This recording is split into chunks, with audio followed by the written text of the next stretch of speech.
Welcome to the very first episode of Memoirs of a Millennial. We are joined today by my very long-time friend, Matt Hanks. This is a great episode full of many golden nuggets as we talk about life in the British Army, starting a supplements company, opening a world's gym, and trying to crack into the multi-billion-dollar alcohol industry. Unfortunately, the audio on this episode isn't my best work. I recorded many episodes with other guests before this, which worked out perfectly fine.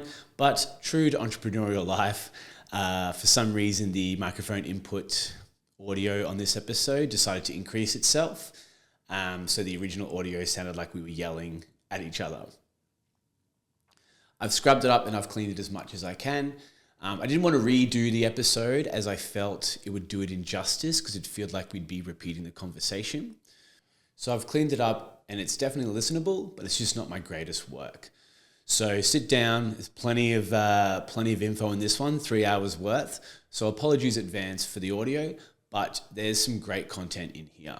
There's some harsh realities of opening your own business, starting your own companies, choosing the right business partners, and trying to crack into the alcohol world, which is controlled by the mega conglomerates. So I hope you enjoy. Matthew, welcome. The very first guest. I'm honoured to have my longtime friend as my first guest of Memoirs of a Ruin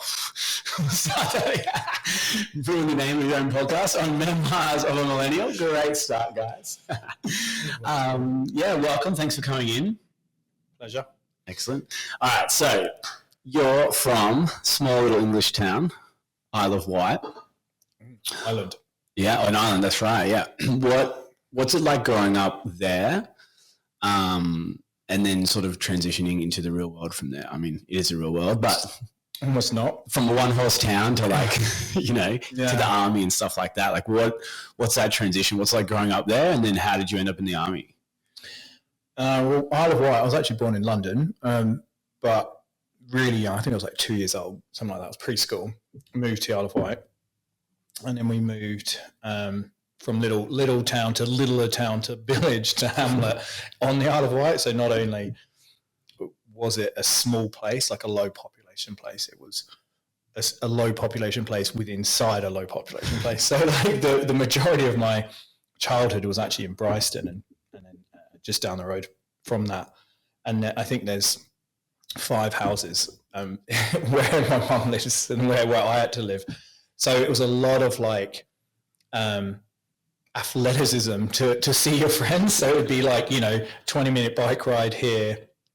And, all you'd ever do is hang out doing bike ride stuff. And I mean, the good thing about England, which was, growing up, it's seasonal and you don't really have that here. We kind of have hot and slightly wet or hot. There's nothing really else. But in England, like the differences between, so when you're growing up, you're just dying for summer because you get a little bit of sun. It was actually good when I was growing up. It was a lot better than what it is now, but you'd get so much time. So you'd be 4 a.m. till 10 at night would be sun. So I don't think people over here really understand how much better that is versus winter, which does the reverse. You get 9 a.m., it stays dark till, and then 3:30 p.m. it gets dark. So you've got this window where, and normally, growing up, you're at school in those exact hours. So you're at school during daylight, and then outside of school is dark. And it transitions like that. Like it's so weird. So growing up there was super weird to what people probably recognize that, grew up in a city, is there was just absolutely nothing to do. So we were little assholes, like, causing trouble and, building bombs from petrol and, all this kind of stuff. But to be honest, like safety wise and things like that, if you look at it as an adult, you just think, God, I would pick the countryside over cities every time, if you were to have like safety of your child. If you're looking at it as an adult perspective, it's very different. You can't have an adult perspective when you're a kid, so you just think everything's crap. Yeah. But if you look back now, like I do, and it's only really the last few years that I've thought about, did like growing up in England and how much that was different. And I think it just, you've got to get into your 30s before you start really being an adult, don't you? You just constantly not liking the situation you're in for very long periods of time. But when, we were absolutely in love with like going out hiking and staying out on mountain bikes all day, picking blackberries and drinking out of cow troughs just to like get your water and food sustenance for like 12 hours, and a good thing. And my mum was really sort of loosey-goosey on when I had to be back in. So it was a very independent childhood. And I definitely didn't get brought up, being wrapped in cotton wool. It was the absolute opposite. So yeah, I think that's pretty common though for like, we're the same generation, like that our generation of like, as long as you're home before the sun goes down, whatever. Like there's no cell phones. Like, yeah. It's the only problem. It doesn't come home. I mean, you've got to find things to entertain you. Like, like the sunlight thing is pretty common, like theory from every parent, isn't it? It's like you're safer. Yeah. The bad men only come out at night. Like if you're a bad guy, just to beat all parents, you just got to go home in the daylight. There's no pedos in the daytime. They only come out at night. Right, it's dark. Out on the prowl. Better put my pedophile hat on. Yeah, so I think it was a really good childhood. Like I had bulk friends, same people, die hard, take a bullet for you kind of friends growing up, and that just creates such a good bond with people. Like I went home, was it Christmas? January, sorry, just gone. And hung out with a mate that I hadn't seen for, I had 6 months before that. minus that was 15 years. So it's a big chunk of time. And it was literally like I'd never not known him. Yeah. Nothing changed. You can't. I think that's really hard to create those kind of relationships later in life. You can get really, really close friends, if you spend a lot of time together and stuff. But those like 6-year-old to 16-year-old kind of relationships are kind of hard to create. Proper bonding. It's very. It's you've known someone as you've changed from a toddler to a teenager to an adult, and I just, no matter how much time you spend with anyone else, I don't think you can create that. It's very different. It's like the bond you have with a parent. I do remember hearing something, I can't remember what it is, on one of the podcasts. It was like talking about your brain and how it develops and why it does that, and it was like really interesting about like forming all those bonds and like the psychological changes and all that sort of shit. And as an adult, it doesn't, because you're not developing anymore, you're not growing your brain and all that sort of stuff. And I think once you've kind of made those sort of pathways in your head, you don't remake them. No, that's right. They're already built. They're there, yeah. So then you go. Yeah, no, go for it. I was going to say, how did you go from, like, what made you join the army? You were like pretty much 18, wasn't it? 17? No, I was 17, yes. I was as young as you could possibly be to join the army. So anything before what I did, you would have had to gone into the army cadet thing, and then you have to do a year, and you would have actually taken more time to reach the army than if you just wait a couple months and join at the minimum. So if you were below 17, you had to do cadets, but then you'd have to do a year in cadets. And so it was a real weird, if you were like 1 month before, you'd have to wait a year to then really join the army. So I was in an electrical apprenticeship. So I finished school. It's different here. Like you finish school when you're year 11. That's the standard to finish. And then you have 2 stages of like extracurricular sort of learning. So you have sixth form or college, and then uni. So it's 2 years and 2 years, or 2 years and 3 years. But majority of people just finish after GCSEs. I mean, you're 16. I did electrical apprenticeship because I had no idea what I wanted to do, like everyone does. And then realised I hated the Isle of Wight at that age. I was like, there's no way I'm going to turn into a Sparky, marry some Isle of Wight girl. Yeah. Have three to choose from. All your friends already, know you very intimately. And then have 2.4 children and look exactly like everyone else does. I was like, there's just no chance that's happening. I had no idea how to get off the island, though. And I just happened to be on a job in my apprenticeship, and I walked past a recruitment office, middle of job, being on the job. And then I was on my own. So I just went, I'll just pop in here, and then randomly sat one of those entry tests. And the guy said, look, you can be anything. You can be anything now. You can pick what you want to do. And then I was looking at aeronautical. So it was going to be like Army Air Corps and work on helicopters and stuff like that. And then he told me the time of training. I was like, that small instant gratification thing is the thing that exists with you forever. And I was like, so I've got to wait that X long before I can actually become the thing. I was like, no chance. I might as well go to uni. So then he said, well, look, you can be in engineers, or you can be in RME, Royal Mechanical Engineers, and then you can do something like a trade, but inside there. But then they kind of get you to do half, then you join the army, and then you come back and finish it. So it kind of like, I was like, all right, well, it's a way quicker version. By the time I got in there, though, they tell you loads of things. There's waiting patterns and stuff. So it took me the same time. The recruiter never gives you the full story. No, they want you to join. So he goes, look, there's a intake in 2 weeks' time, and I was still at work. So I was like, sign me up. And then I managed to do the wait the 2 weeks, but didn't tell anyone. So carried on working like normal. I went up there for like a 2-day selection. I didn't even tell work. I just went up there, did the selection, passed.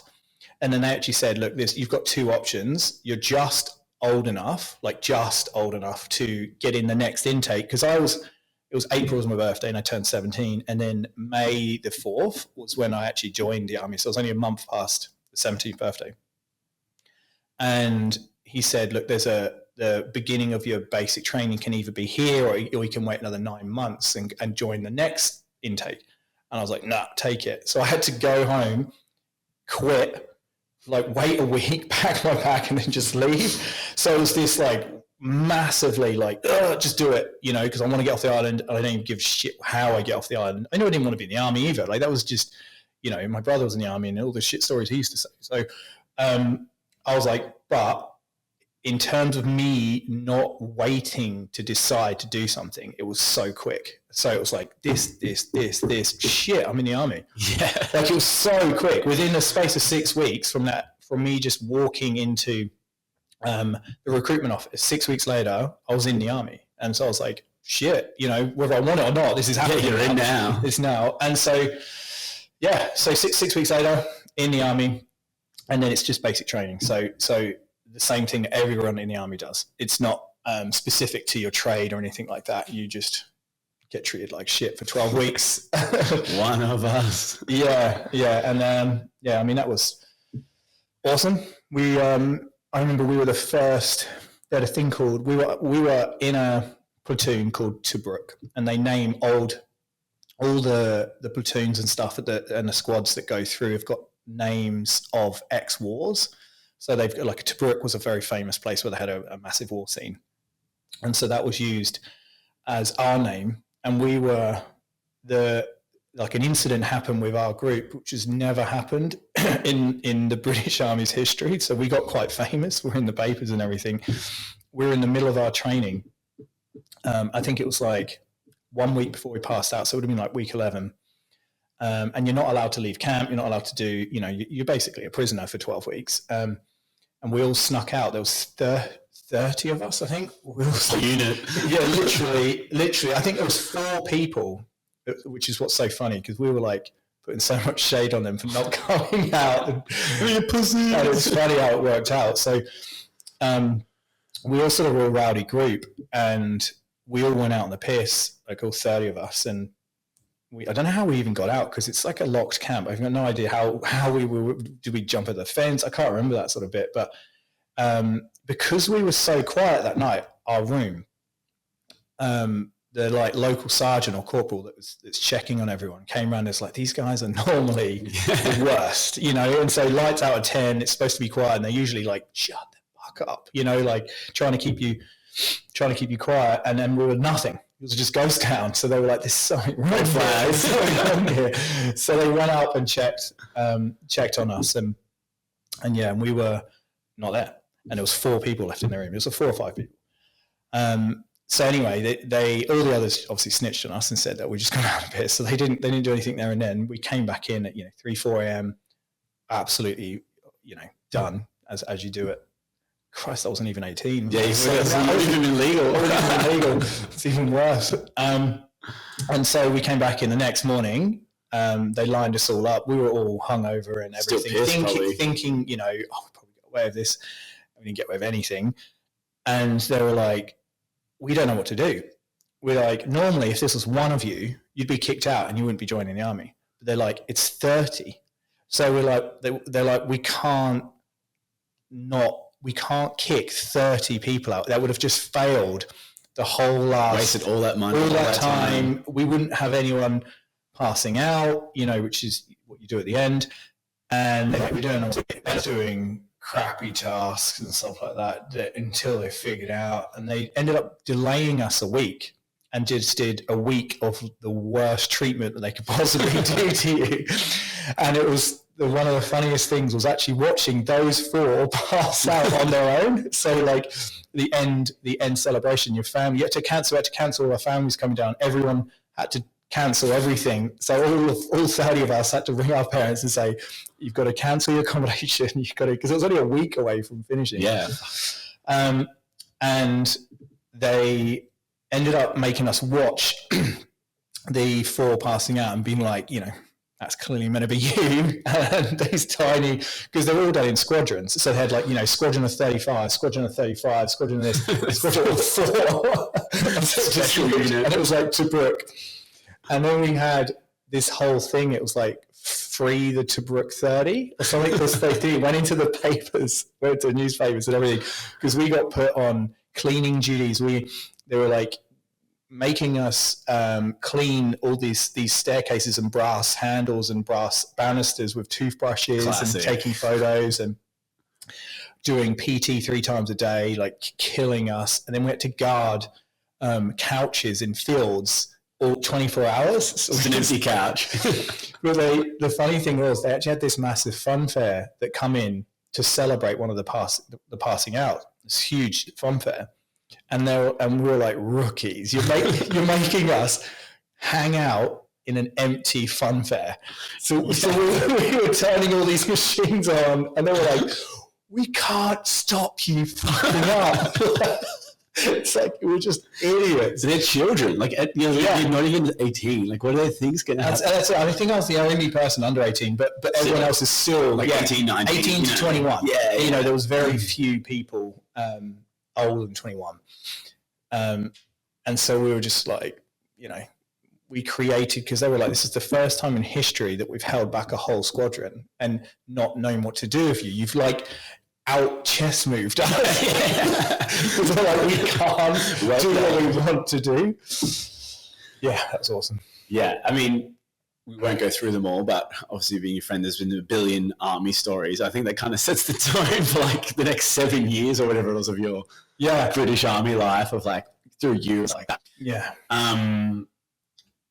What's maybe 1 or 2 highlights? Because for people that don't know, maybe actually run me through just a brief version of like you did PT, then you did snowboarding and all that sort of stuff. Like what's the snippet version of that? Yeah. So the good thing is I spent a lot of time in other countries and really got to sort of see that everywhere is not the same as England. And I think that sounds weird, but when you lived in a certain place, yes, you go on holiday for a week here and a week there, but you go to a tourist spot and you don't actually see what a country's like. Pre-internet as well. Pre-internet, pre-mobile phone. I mean, not pre-mobile phones, but pre-mobile phones that don't tell you anything. Yeah. Pre-social media, no Facebook. No Wikipedia. Nothing. Encyclopedias. Yeah. It was just literally, finding something out was actually going there and spending time there. So my first posting was Germany.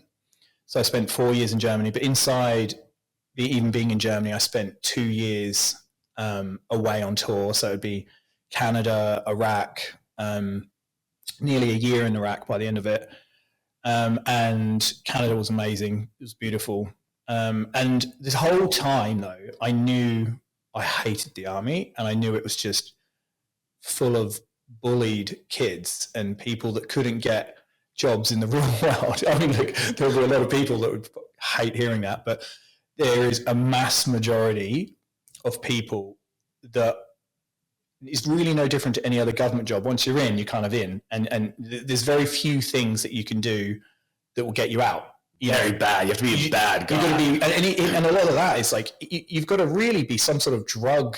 That was the only thing that they would never really sort of allow, was like being caught with drugs and stuff like that. But outside of that, you could get in trouble with the police and everything, and you'd just go into jail in the army, and then that time got taken off of what you had to do. So you had to double up the time that you're supposed to be, in this. So they kind of didn't care about that. So they just kept you. So, I mean, that just ended up meaning that there was a lot of people, I think, that stayed in the army just because it was so easy.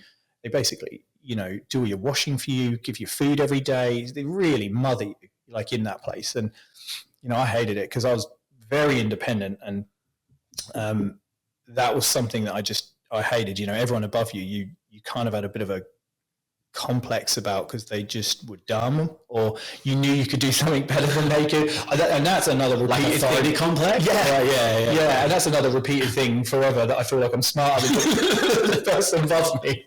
That's like a common theme for the rest of my life.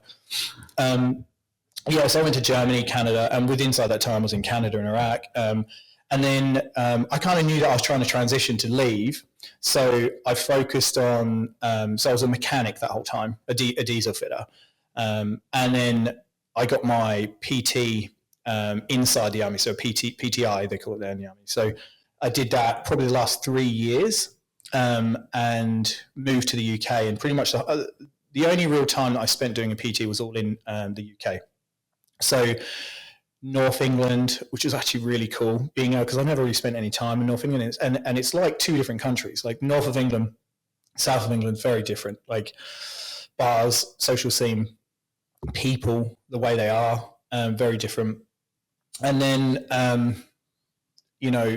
from sort of like pieces in Germany, and when I was in the UK, snowboarding was a massive part. I'd spend 3 months a year, which was awesome.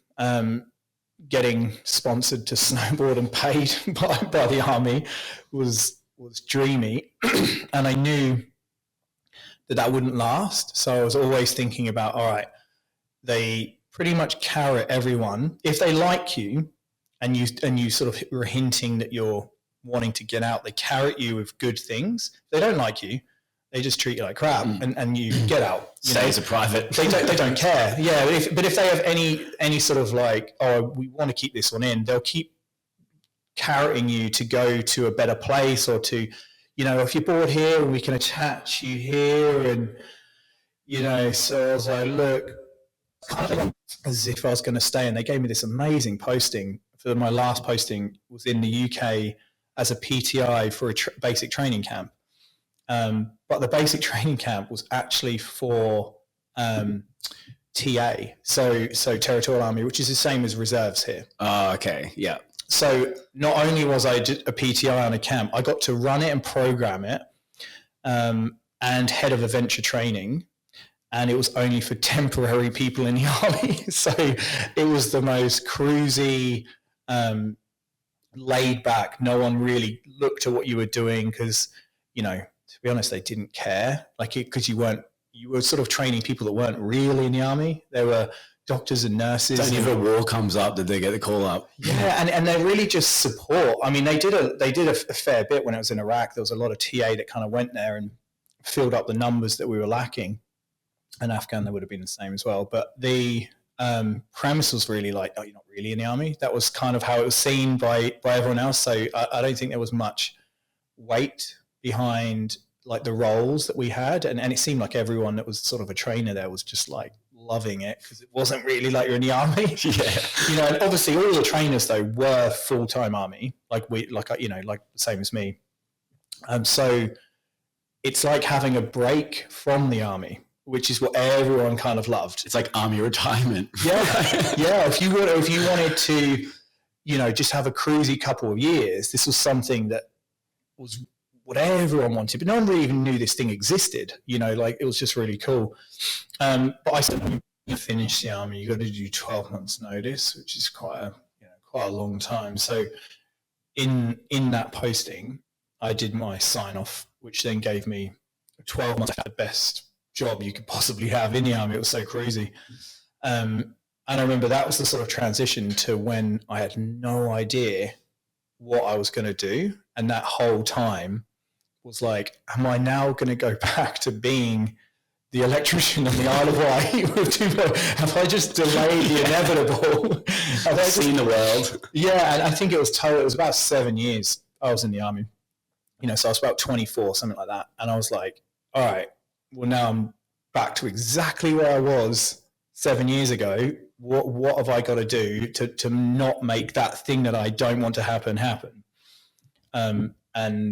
And that's when a couple of random ideas sort of got put in front of me.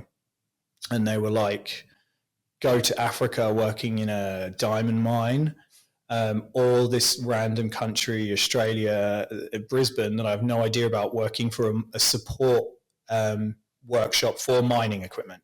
So very similar stuff based on my mechanics history. How did they get, is that like an army thing where like, hey, we're going to help you transition to the real world, here's some options? Or was it you Googling? No, it's similar. It's similar because they actually put you in contact with like, they're like work agents. I'm not sure what you call them. Like recruiters.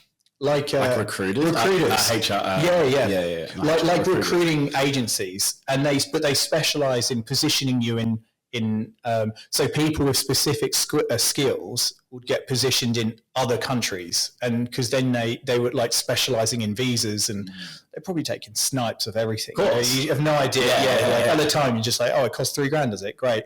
When it costs $1,000. I have no idea. But you wouldn't have known. Like, it's like, well, without me, you got no option. So no. So yeah, that's what we were sort of going through, that process of figuring out, what's next. And I just thought, all right, well, let's do the old delay tactic again. Let's go to another country, and then I'll figure it out at home. Yeah, I'll figure it out over there. I do actually remember there was one job that I really did want, and I think I'd wanted it since a childhood.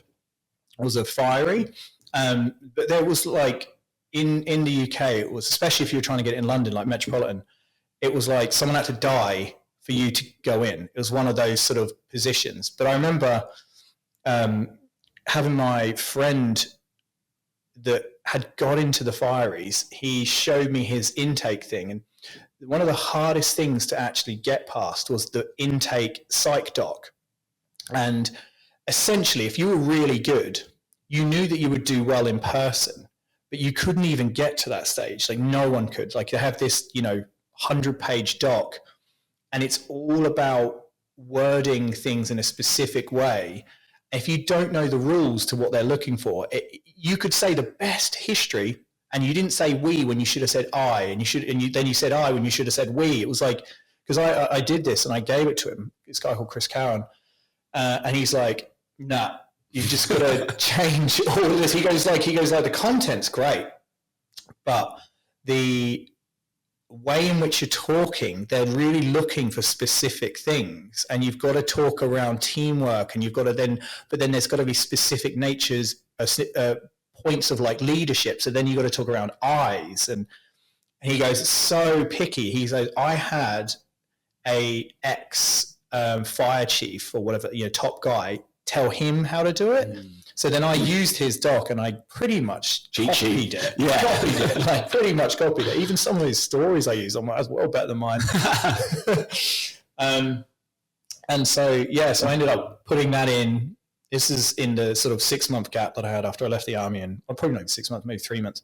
Applied for it and then just didn't think anything of it. It's application for that stuff. It's like, takes forever. So we then moved to Australia, and I remember being in Australia for like 2 months and getting the intake form thing saying I'd got in. And I was like, dilemma. Like, do you go home or do you? Yeah. Like, and for anyone that comes from Australia and goes to Brisbane, because I didn't know what Brisbane was, it honestly felt like going to LA or something. It felt so weird that it's just sunny and hot, and like compared to England. Yeah. Just a transition. And it was actually a drought, because I think it was like 2007, I think, when I got to, I think it was about 2007, either 2007 or 2008, I got to Australia, and it was that period where there'd no rain, like ever. Yeah. It might have been the period where it was like, shower for 1 minute, don't wash your car, and like all the egg timers, and like it was full Nazi with water for a while. Yeah, 100%. I remember we were in I moved over with a girl at the time. In 8 Mile Plains, a hotel in 8 Mile Plains was the first place that I came to. I had no idea. Not a single idea. Of course not. No, and I didn't even know about suburbs. Like, suburbs is an Australian thing, so I didn't even know, like, even how the name structured worked. Like, we just have cities, or towns. Do you have counties? Is that your counties? Counties is bigger.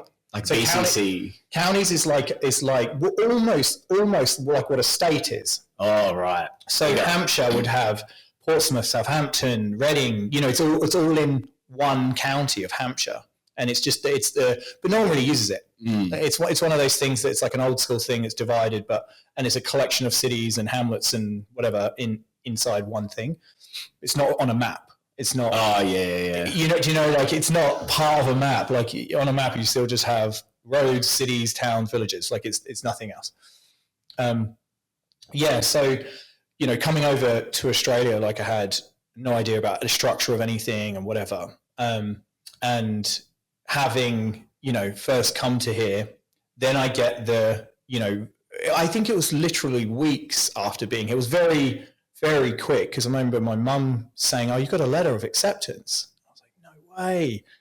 The one thing that would have stopped me going. Yeah. It's a bit of fate, though. Yeah. I think it's one of those amazing sort of forks, like, if that had just happened at a different time, I wouldn't be living in Australia. There's just no way. I would never have left if I'd have got the job that I'd always sort of wanted. And it'd be my life would be completely different. But I remember saying, look, I don't think I can just walk away from this place just yet. Though I didn't like my job as a mechanic, I just thought the country was just beautiful, just like so much green and the sun, and waking up every morning and it just being hot and dry. Like, just honestly, the power in that is so overwhelming when all you've had is crap. Yeah, sun from 9 till 3. Yeah, and that's if you get some degrees. That's if you get some. Yeah, our winter is your summer. Yeah, basically. Yeah, 100%. So I remember sending them a letter back and just said, I know this is kind of cheeky, obviously a bit more formal than that, but can you hold it a year? And they said, because we barely let anyone. This is for Metropolitan, so this was for London as well. So it's the place that you couldn't get. It's the peak. It's the absolute pinnacle of the Fireys. Like it's really hard to get a job there. And I was like, oh, amazing! They accepted. They gave me, and they said, yeah, we don't let very many people in, so yeah, we'll wait a year. Short story. I wait a year. No, I'm sold. Yeah. And then I didn't, so that was over. So I ended up getting another acceptance letter though, 12 months later, and had to email back and say, I'm sorry, I love it here. There you go. Yeah. So that obviously would have gone a different way if if I'd got that 2 weeks before that. Yeah. Why is London Metro Fire so exclusive or so like demanded? I think just capital cities of countries just draws people in. And so cost of living is a lot higher there, and jobs earn a lot more. So you can literally have the same job inside that city as what you would in a neighboring city, and it'd be paid completely differently. It's probably a bit more action as well. Like if you join the Fireys, you don't want to go Isle of Wight. There's like one fire a year or something. Yeah. Oh, get the ladder out again. Martha's cat stuff. Yeah. Oh, Martha, 3 times this month. Yeah. So I think it being the capital city, it being a metropolitan in the sense of there's so many people living there not from London. So it has a very sort of broad, diverse place. It's pretty hard to live there now, but the fact actually is I never wanted to live in London because it's actually gross. Like, unless you are majorly wealthy, that place I think is a dive. Yeah. You know, it's where you get to live, me and you would get to live. It's not. Yeah. We're not in the fancy streets. No, I mean, and if you compare it to sort of, you know, Brisbane and stuff like that, you wouldn't get anywhere near like the same for like an apartment. Value for money. Yeah, and just you know, you being able to drive somewhere, and being able to get to a beach, and you know, all the other sort of stuff that we have up here. Like London it's really in demand, I think, from people that have never really lived there, and so they don't really get to see. From Isle of Wight, it's like the big shiny light, and Americans and Australians and Europeans, and you know, because there is a lot of work there and there's a lot of jobs there, and there is the pinnacle of every business globally is there. Yeah, HQ is always there. Everyone is there. You know, you'll get the heads of Google and Facebook and all these like monsters that would be there. And so I get it. You know, if you're a very high flying corporate, it's probably one of the best places in the world to be. So you do some mechanic stuff, and then we started our illustrious PT career together. Yeah. Was there a bit of fear, because you've gone from like the army, which is probably as secure a job as you can get, and then you're on the other job, I forget what it's called, and then now you go from that to like on your own, as in terms of income and stuff like that, like essentially self-employed. Was there a fear of like, ooh, this is a whole new world and this is a bit scary, or were you pretty confident? Yeah, well, there definitely would have been times where I'm not confident. But I think my dire need to not feel like I'm below someone that's dumber than me, or this is like the theme of your life is like, because I hate being told what to do. You hate systems and procedures, which is like what the army is, ironically, all over. Yeah. But even, you know, being at the mechanic place I was at in, you know, Carroll Park, working for Cummins, there are people around you, and you just, you know, and there might be, you know, I don't know, a lead hand or something, so they're telling you what to do, and you're just constantly thinking, you're an idiot, you know, and really the only way out of that is to be your own something. And then you can prove yourself wrong and you realize you're the idiot. Yeah. There's only one, you're going to find out either way. Yeah, there's no facts, you know, like you're not factually the smarter one. You're just, you think you are in the moment. And then you realize, you know, you need people smarter than you around you anyway. You're the weak link most of the time. And I think I was just really desperate to do something I enjoyed. And I think that outweighed my fear of the income part. And to be honest, when I started getting used to what salaries were in Australia, because I didn't even have a clue. Like for a while, I had such a small group. You know, met Joel, and then you through Joel, and everything.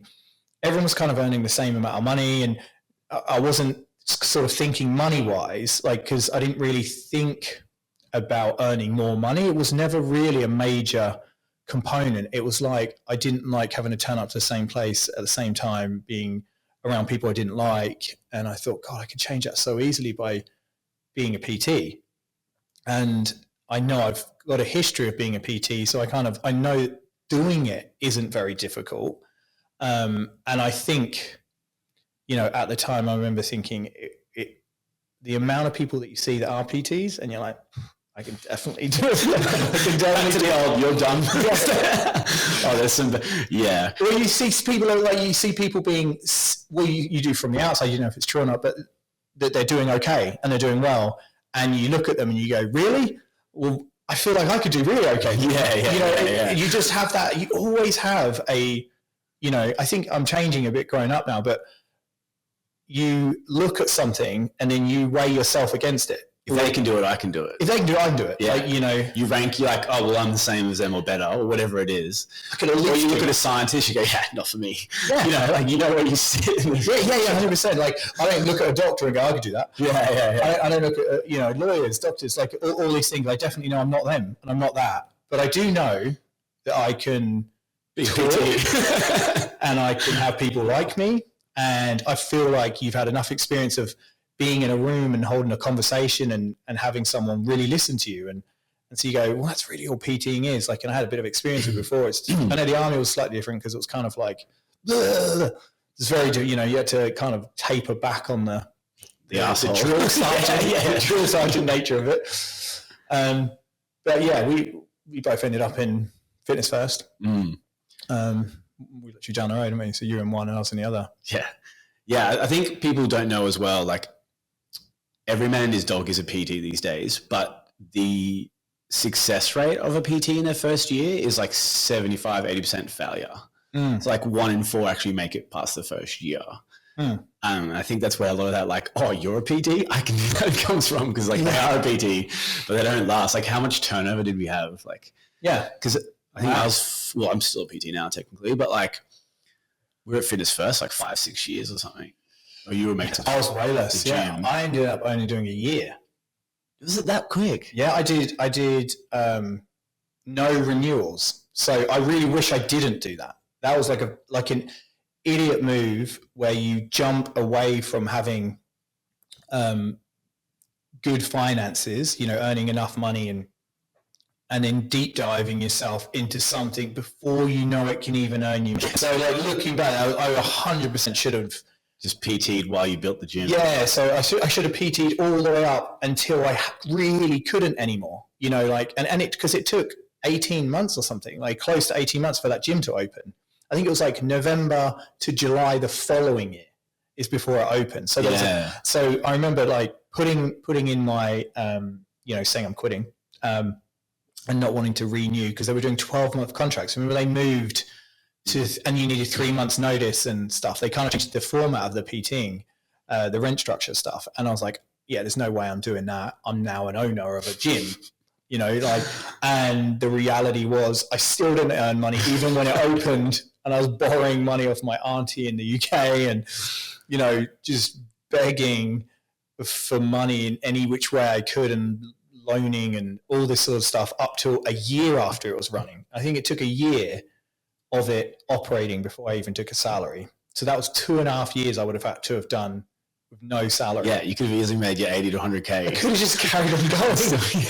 Could have just carried on. I mean, I could have at least carried on going until I had to sit on reception in the gym. Yeah. Till you're open. Yeah. Well, obviously, I don't know if you want to, how I even started the gym. Was probably. Well, I was going to talk about the SUPs first. The SUPs came after. Did it? Yeah. All right, well, we'll go into World Gym then.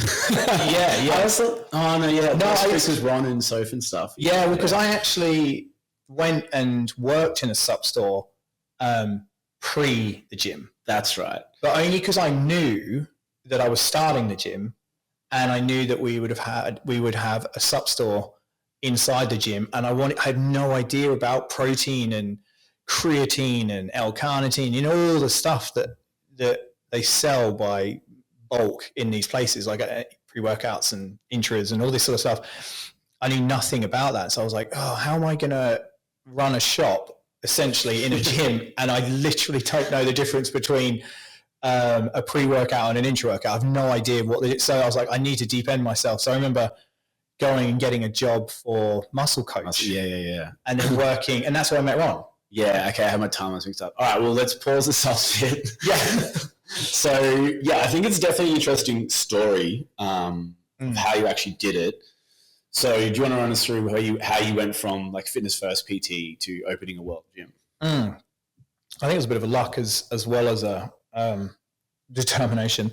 Like one of the PTs was quitting in Fitness First, and then I was friendly with all the PTs, and so he offered me his book, and he said, there's a few here that you probably don't want, and then there's a few, and I remember not having much space, or I was never going to be one of those people that wanted 45 sessions. I was like, I'm a 30 session person, so I have a life, like, because there were some people that were just crazy numbers, and they're doing incredibly well, like Aaron and stuff, but they were just constantly a PT. Kind of the point of being a PT is to work your own hours. Yeah, and I just, I liked having time off in the middle of the day and stuff like that. So, but anyway, he pointed a couple towards me, and Solomon was one of them. And he just said, oh, this guy's, big entrepreneur, and, he's doing this and doing that. He's probably someone that you'd like. So I remember training him, and I got on well with him. I got on well, straight away with him. He was, really unique kind of person. Like he'd come from nothing and was just like, if you can imagine, like the old car salesman sort of would sell anything to anyone just to kind of get forward. And, later on that probably was like not a great sign. but at the moment, at that moment, it was actually really eye-opening to see someone so hungry and being able to kind of manipulate their own story into being something completely different to what it was. And, as many sort of lessons that you kind of learn from people that you want to cherry pick, because there's, bits you do like about someone, there's bits that you don't like. His like tenacity and stubbornness to just get someone onto his team was insane. Like, it's more than anyone I've probably met ever since. Like, he could get you, charm you into wanting to invest in him really well. And I could see what he was like with other people. So anyway, we spent probably 6 months together, like PTing, and the whole time I was trying to get him.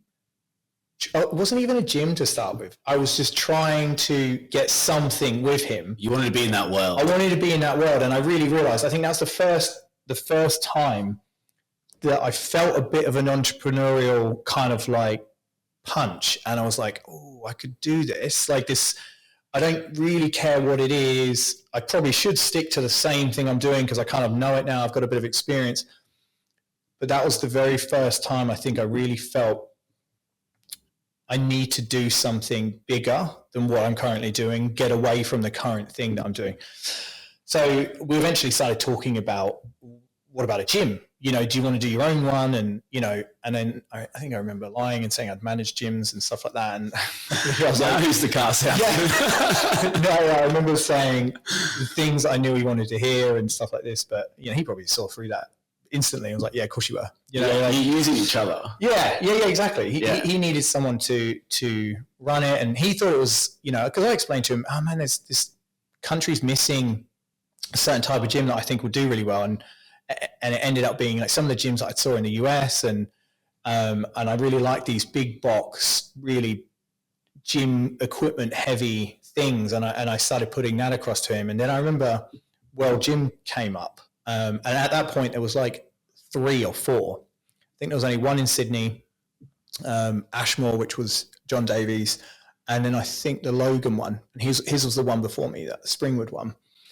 And so we ended up speaking to him, and eventually turned that into getting a whole area agreement. So we locked up the whole of Brisbane so no one else could come in, and we paid extra. So I eventually got someone on board, and he was really keen. And then we got another partner, Matt Newcomb, and created the idea of World Gym Brisbane. And there was going to be so many more, and it was going to accelerate, and it's going to have 7 gyms by the end. It was the whole pipe dream stuff that clearly never turned into anything. But we got that one gym going, and it was ball breaking to try and find a location under a certain cost, but that could tick all these boxes, and could be what I had in my head that I wanted.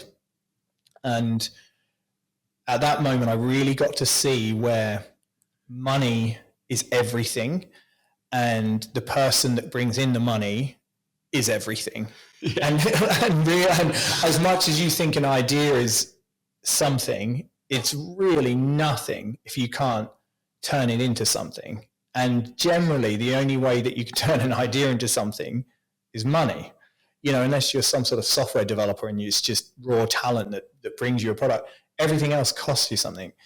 So I think you really get to see how vulnerable you are in new ideas and new things when all you have is an idea and labor, effort.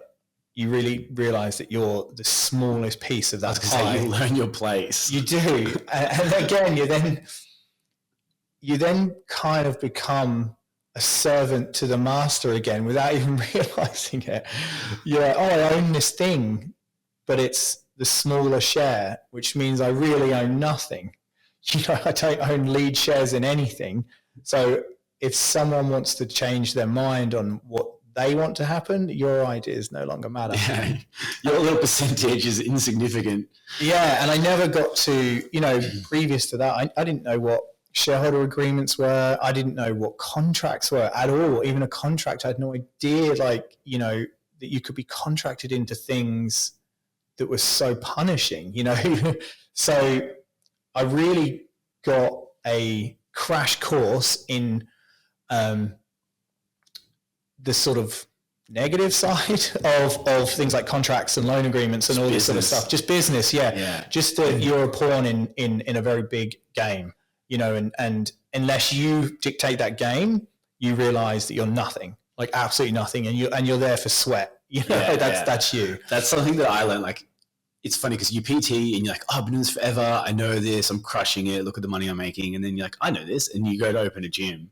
I had the same thing when I opened this gym, and I was like, oh, I don't know a lot. Like, there's a lot that I was like unprepared for. And like, it's that business world stuff, like the shareholders agreements and like leases. And you don't realize like how ironclad leases are, and like lawyers are important because like that one word changes your whole contract. And yeah, without the money, you're nothing. Like you're not nothing, but like you have no power. No. And you're kind of relying on being nice at that point. That's really all you have. It's like that you go, you wouldn't do this to a friend, would you? That's really all you've got, you know? Like at that moment, you're relying on like someone keeping you around because they like you and you're a hard worker. Because you can't, if you don't have any kind of power in that agreement, you really realize that you can't force your opinion. You've got to be so selective about when you're hard-footed to just accepting everything that gets told to you. You know, pick your battles. You really pick your battles. And I mean, you've got to be so sure that the battle that you're picking is going to win. Otherwise, you need a scroll of evidence. Otherwise, you're out. You know, like you're the first to be booted. Yeah, you're expendable. When you're like a 20-30% shareholder, you're expendable. You can be fired from your job and just be like, all right, go away and just be a shareholder now. Like, and then you lose you essentially lose all control then.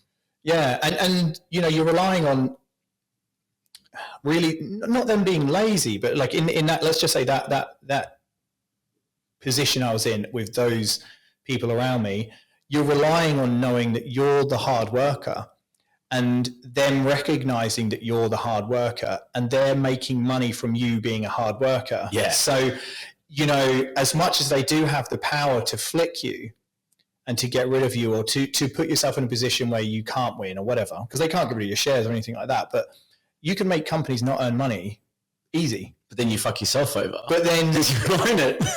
Yeah. So, or, you know, if you hire someone, you kind of can't treat them the way that you can treat an owner, you know, because they're now a proper PAYG employee that has rights. They don't care if you're crap to them. They just disappear and get another job, you know, whereas if you know someone has got skin in the game, someone's there for another reason, there's a lot more weight you can put on them and you can kind of be how you want to be with them. And so, yeah, I remember thinking pretty early on that I wanted to get out of that situation. And so I remember, you know, telling you a million times, like, I reckon after the first, it was 5 years before I left that place, but after the first year, I started trying to come up with other things, like other ideas of like, all right, cool, this is a good learning curve, you know, next, like. But that's what it is, right? Like you learn, you're going to learn it at some point, whatever business it was.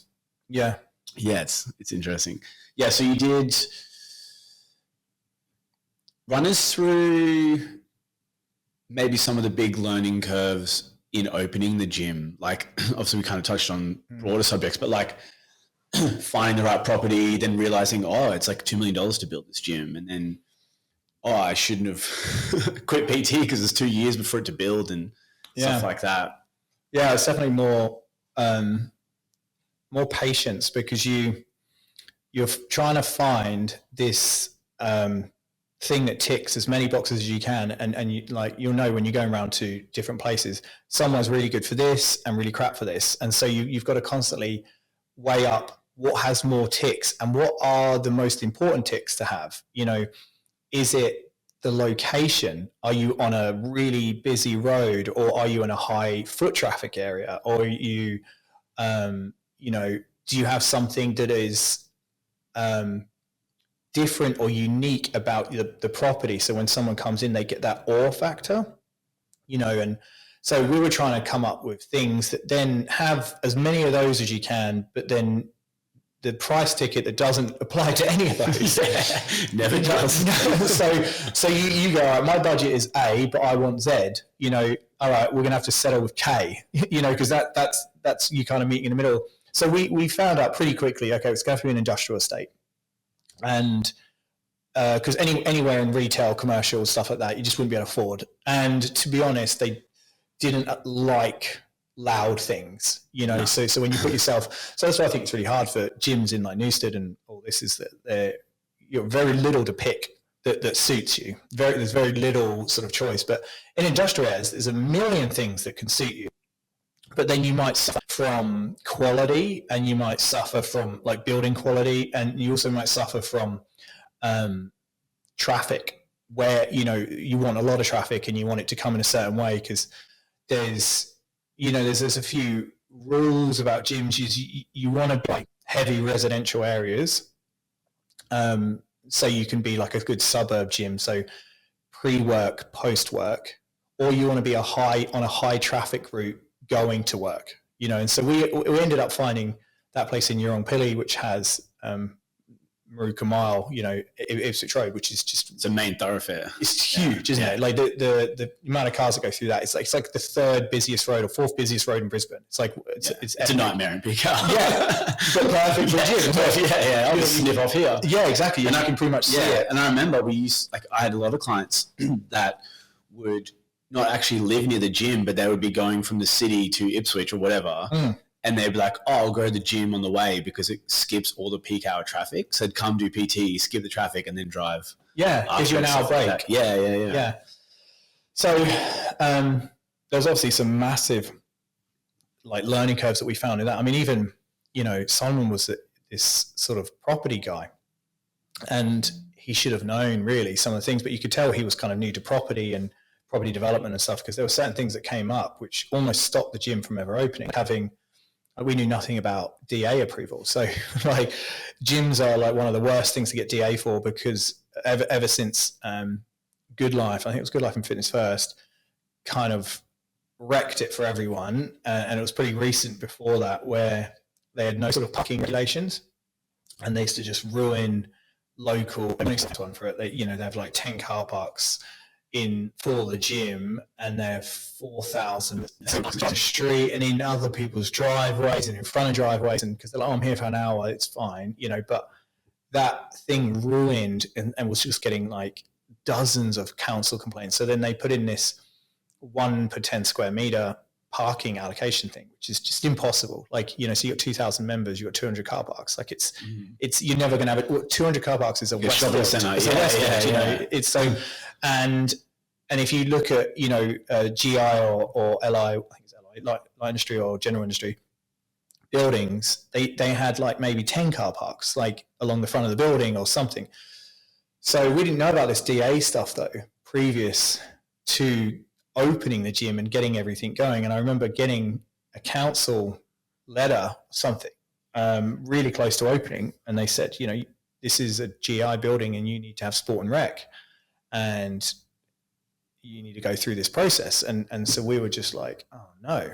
And then they also said, you know, if successful, you've got to do the upgrade price of the per square meter rate that the building is set to. So whatever GI is, I think GI was something like $50 a square meter to $230 a square meter. So the gap, you had to pay like $180. You had to pay per square meter, and you were like 2,500. And there's 2,000 small little bill coming up. Yeah, so they were like, you know, even if we say yes, which they definitely didn't want to do, you still owe 250 grand or something. It was like ridiculous. And then there was also like a sewage fee that you had to pay because you were moving from one, or some sort of water fee, you know, plus trying to build it and everything, you know, the cost of that. And we did a really stupid thing and bought equipment from America outright. So we didn't have it as a business expense. There was really dumb stuff like that we did at that gym, because no one, even though, Simon was this really sort of smart guy, like he was still really new to business. And yeah, we'd never done a gym before. That's why I needed you, and you'd never built a gym before. Like running one and building one are two different things. Yeah, totally different. Or because you're really not anything to do with being. I mean, the only thing about being a gym when you're building it is what I want it to look like at the end. That's the easiest bit, Yeah. You can sit there and that's the fun bit. Draw pictures and go, yeah, that's what I want. I want the leg press over there, and I want sled over there. Yeah, and you get some footprints, size of it, and you can just position things around. Like, I mean, that's the fun bit, isn't it? It's like everything else is the bit that actually gets you a gym. Yeah, so, finally jumping all those hurdles, and we were, days from being closed down, and so because we had to do sound tests and parking tests and all these like council things that were getting in the way of us getting approved, but we were already open, and so already having people come in, and I remember I think Matt Newcomb wrote, or Sam, his wife, wrote a letter to the local councillor and basically said there were 4 families here that are going to go bankrupt and not have a job if you don't allow this place to stay open. And they got a letter sent from the local councillor to the council, to Brisbane Council, that actually got us the tick. So that one letter, that like crying letter, was good enough to allow us to have this. We still owed the money. The pity letter. Yeah, the pity letter. It really was. Still owed $250,000 or whatever on it. And they actually did a first thing that council have never actually done, where they did us a payment plan as well. So I think we paid them like $5 or $6K a month over, however many months. And that was the first time they've ever done that as well. So there were like multiple things that they've never done before. Because I didn't realize up until then, I was like, no, they'll never close you down. That's just, they won't do that. No, and then I started hearing story after story of these gyms that have been caught, turning, because everyone loved that. At that moment, that warehouse vibe was just what everyone wanted to do. It was a non-corporate fitness first. Yeah, it was massive. Bodybuilders, yeah, people just want to train and like don't like all the corporate wanky stuff. Yeah, it was so trending at that point to kind of be in these big open warehouses, and that awe factor. I mean, you walked in that gym. It was an 80-meter run of gym, which 80 meters long is crazy. It doesn't sound big, but when you inside a building that is 9 meters high, go to your gym and count out your steps next time you go, and you'll realize it's probably about 20 to 30. You're not going to get near 100. No, no way. Not even above 50, I reckon. No, because we actually had that 50-meter sprint track inside there. Yeah. Remember that grass track that no one ever We did 1 kilometer of lunges. Yeah, 20 laps or whatever it was, wasn't it? So we did some really cool stuff that was like what everyone would do if they were uneducated about owning something but wanted to have something, and so it was a PT's gym. Yeah, it was. 100% was like someone that really didn't know how to be in business but wanted to just set stuff up. So we did, you remember those like what do we call it, the shame boards? Yeah, the little shame for not putting your plates away. Literally putting names on it, which we eventually now know, like, imagine that now. I would get absolutely screwed for naming and shaming people. It should be like, Zane, leg press, Tuesday, like, oh. Yeah, and we used to love it in the mornings. We'd get the team in. We'd have all like the, reception staff going through the computers, going through the screens and just like, I found one.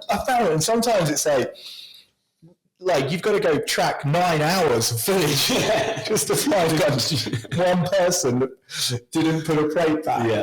Yeah. Or you'd always see these really random things where someone had picked up a really awkward machine, like one of those like assisted abcol like things, and put it almost 100 meters away just for no reason. You go, that is an exercise on its own. You get to see weird stuff. Why did you do that? Why did you do that? Yeah, why did you do that? And there's so much of that we used to see. Yeah, actually, it's funny. I'm sure there's other industries the same thing. But like owning a gym, you realize, I don't know how to put it politely, but like people are fucking weird. Mm-hmm. Like they do weird shit, they do dumb shit, or they're gross, or they just don't care about the equipment. They'll just trash it. It's like, it opens your eyes a little bit. And you're like, oh, people can be annoying. Yeah, and I think a lot of people don't realize cameras are always on in every business ever. Yeah. So I think there's a lot of doing it because you feel like you're almost at home, and especially with like 24-hour gyms, if you're outside of 1 a.m. Yeah, or even just like 9, you know, when no one's there, you know, we'd have quite a few people in that sort of late hour stuff. And, you know, you'd see people like picking your nose and wiping it on things. And, you know, it's just random shit. And you go, you clearly are not thinking anyone's looking. You know, there's no way you're that brave to just be like, you know, so you just think you're at home. But yeah, I mean, it was cool because like at that moment, we weren't businessmen. You know, you're just having a go, weren't you? No. And you had no idea about it's just your dream. You're like, every PT wants to have their own gym. Yeah. Everyone. And then you like do a little bit of math. You're like, oh, I can never afford it. And then opportunity comes and you can actually have one and a big one as well, like a proper big box gym. Of course you're going to take it. And then then you realize down the track that you could make more money doing anything else ever. Sometimes you're like, I should have stayed in my 9-to-5 and 150K a year and no stress, less stress. And more as a PT than I ever did. Way more as a PT than I ever did at that World Gym. Yeah. Like leagues more every year. You know, I was way better paid. And there's not a fucking 250K a year lease hanging over your head that you're the guarantor of. That's or whatever it was. That's a good thing about, you know, when you first understand what being a director means and the liabilities and the reason why they're, you can be a director, like why they're so keen on, you know, you thinking, it means something. It's like this thing that I should want to have. It feels like a cool title. Yeah. And the reality is, it's just the buck stops at you. No one wants it. When it hits the fan, guess who's up? Like the reality is, you should want to be a shareholder and not a director. You know, be the person that actually has the power. Like be the person. Be the 50% shareholder. 51% shareholder. You know, have the person that, you know, has, or at least the biggest shareholder, you know, in the group and has no liability. You know, you can still hire and fire any director. You're the one that's in charge just by proxy because you own everything. That's definitely like knowledge, experience on that one. So then in that journey in there, you go back to the subs company. So you start that, run us through that, and then I guess why it didn't work and what you learned and stuff. Well, actually, what the product was as well. Yeah, I think it was called Only Nutrition, wasn't it? I thought it was actually really cool. Yeah, definitely Only was in there, Yeah, Only Nutrition, and actually understanding trademarks, we probably would have got screwed if it did well. Because Optimum Nutrition, ON, and we did ON, but it was Only Nutrition. We did get a trademark, but like you learn down the track of doing lots of trademarks and then being attacked is that you can get a trademark and then someone can still attack you. It's just that you've got someone on your team a little bit with, you know, with IP Australia's kind of on your team a little bit. But yeah, so I really wanted to do, and you know, the ironic nature is if I'd have just kept it going, how good that would have been, because it was way before the e-com boom, where if you launched a product in 2018, 2019, and just carried on going, you went with the growth of e-commerce, where your big Amazons and all these kind of big sort of e-com giants like came in and just market dominance, like something chronic, where that kind of type of business really blew up. And now it's just the heaviest competitive kind of industry ever. And it'd be so hard to start now. But, you know, at that point, e-com was nothing. Like, was really just eBay. Yeah, it was very little separate, you know, like Shopify and stuff was like nothing. It was literally, e-com was like, oh, I'm selling my old laptop. Who wants to buy it? Yeah, it's just, you know, this is, you know, I can't even think of what year it'd be, but I remember thinking recently, wow, if I'd have kept some of those ideas going at that moment, it would be a very different story now, because like you would have carried on through the growth period. It's like being in Instagram or TikTok in the growth period. You just got this organic growth because you were part of a system that was growing. And you were just being there, you're just being around and interacting every day. You just sort of grew with the system. And it's such a hindsight thing. It's constantly hindsight. But when I was doing it, I wanted to do I wanted to do an e-com business, and that was the funny nature to it. Is I knew that would do well, and I loved fitness and sups and everything at that point because of the gym, and so I kind of really knew, and I started meeting a lot of people that could have helped into creating your own personal version. So getting a wholesaler and protein powders, and I met all these people through the gym. So I had all the contacts through the gym because they were selling us protein and we were selling their protein. So you kind of like Troy from International Protein and things like that. We learned, and Matt from Protein Australia, and all these guys I knew through the gym. So I built up. I was like, okay, like if I'm going to start a business, I think this one is really down my alley because I already understand all the players that I need to talk to get into the game itself. And I think it was Ron, me and Sophie. And we created, wasn't it, a protein, and we did standard protein, and I think it was a WPI mix. And then we had a vegan protein and pre-workouts and intra-workouts. We did the whole thing. I should have 100% not done that. And now I know, create a hero product and then get that going well and then follow it up with more. But, we went straight in and diluted the only money that we'd had and saved experience once again. Yeah, and just went, all right, let's have 11 products and not afford to really make anything of any of them and just doing everything the wrong way. But the right idea was there, and I knew that I wanted to sell to more people. And I knew at that point, gyms, I wanted to get out from under what I felt was like a bit of suppression, of like I couldn't really do what I wanted to do there, and my ideas were never sort of listened to. And so I also knew that a gym really suffers from just geolocation. You just suffer from, you are where you are. Got a radius and that's it. Draw a circle around you, that's your target audience. Yeah. As soon as you go to e-com, you're essentially saying you can sell to the planet, but the reality is it's not going to be the planet. It can be Australia to start with, and that's a big enough. It's 26 million people. There's 20 plus million people. And, if you market it down to who would actually buy it, you probably have for 5 million, but I'm like, well, it's still 5 million people. It's better than your 10-kilometer radius. 10,000 yeah. That's around you. So I really wanted to get into that. And that was the first sort of jump at building a brand and building a product idea and trying to get it out there and trying to create something that's yours and that someone else picks over something else. And I do remember feeling like, wow, this is definitely something I want to do.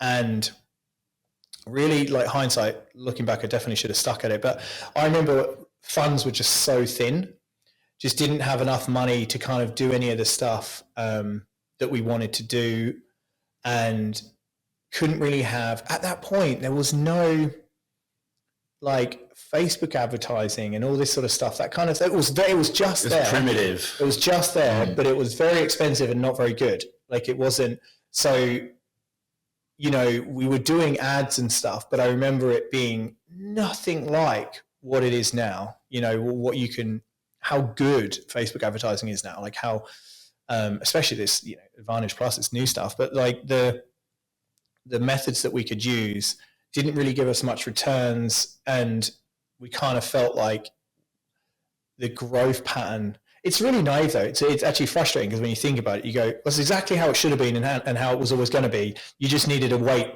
and you need to just keep doing it and keep doing it, keep iterating, keep changing the packaging styling, till you found something that worked. Now my brain looking at that goes, no, you're an idiot. You had something.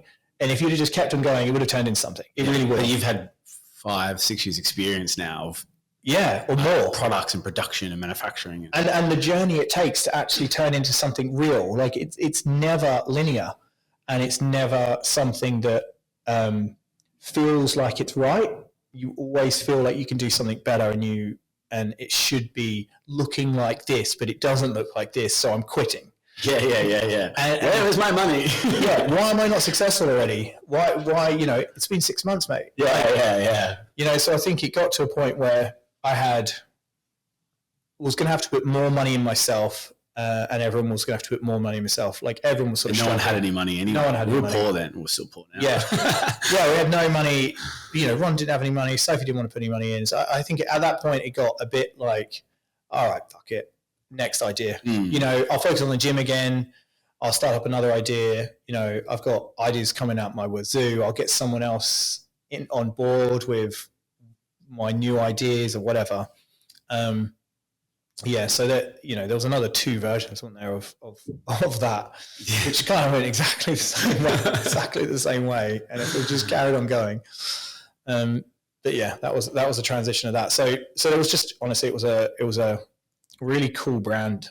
Own Nutrition probably would have been screwed and trademarked, but just rebrand, yeah, to the 5 people that bought stuff. Yeah. I'm sure no one would notice the rebrand. Yeah, I do actually remember getting, after we kind of just shut it down and stopped supplying, getting like 3 or 4 people message and saying, "Oh, do you not have this? Is this still not available? This is my favorite."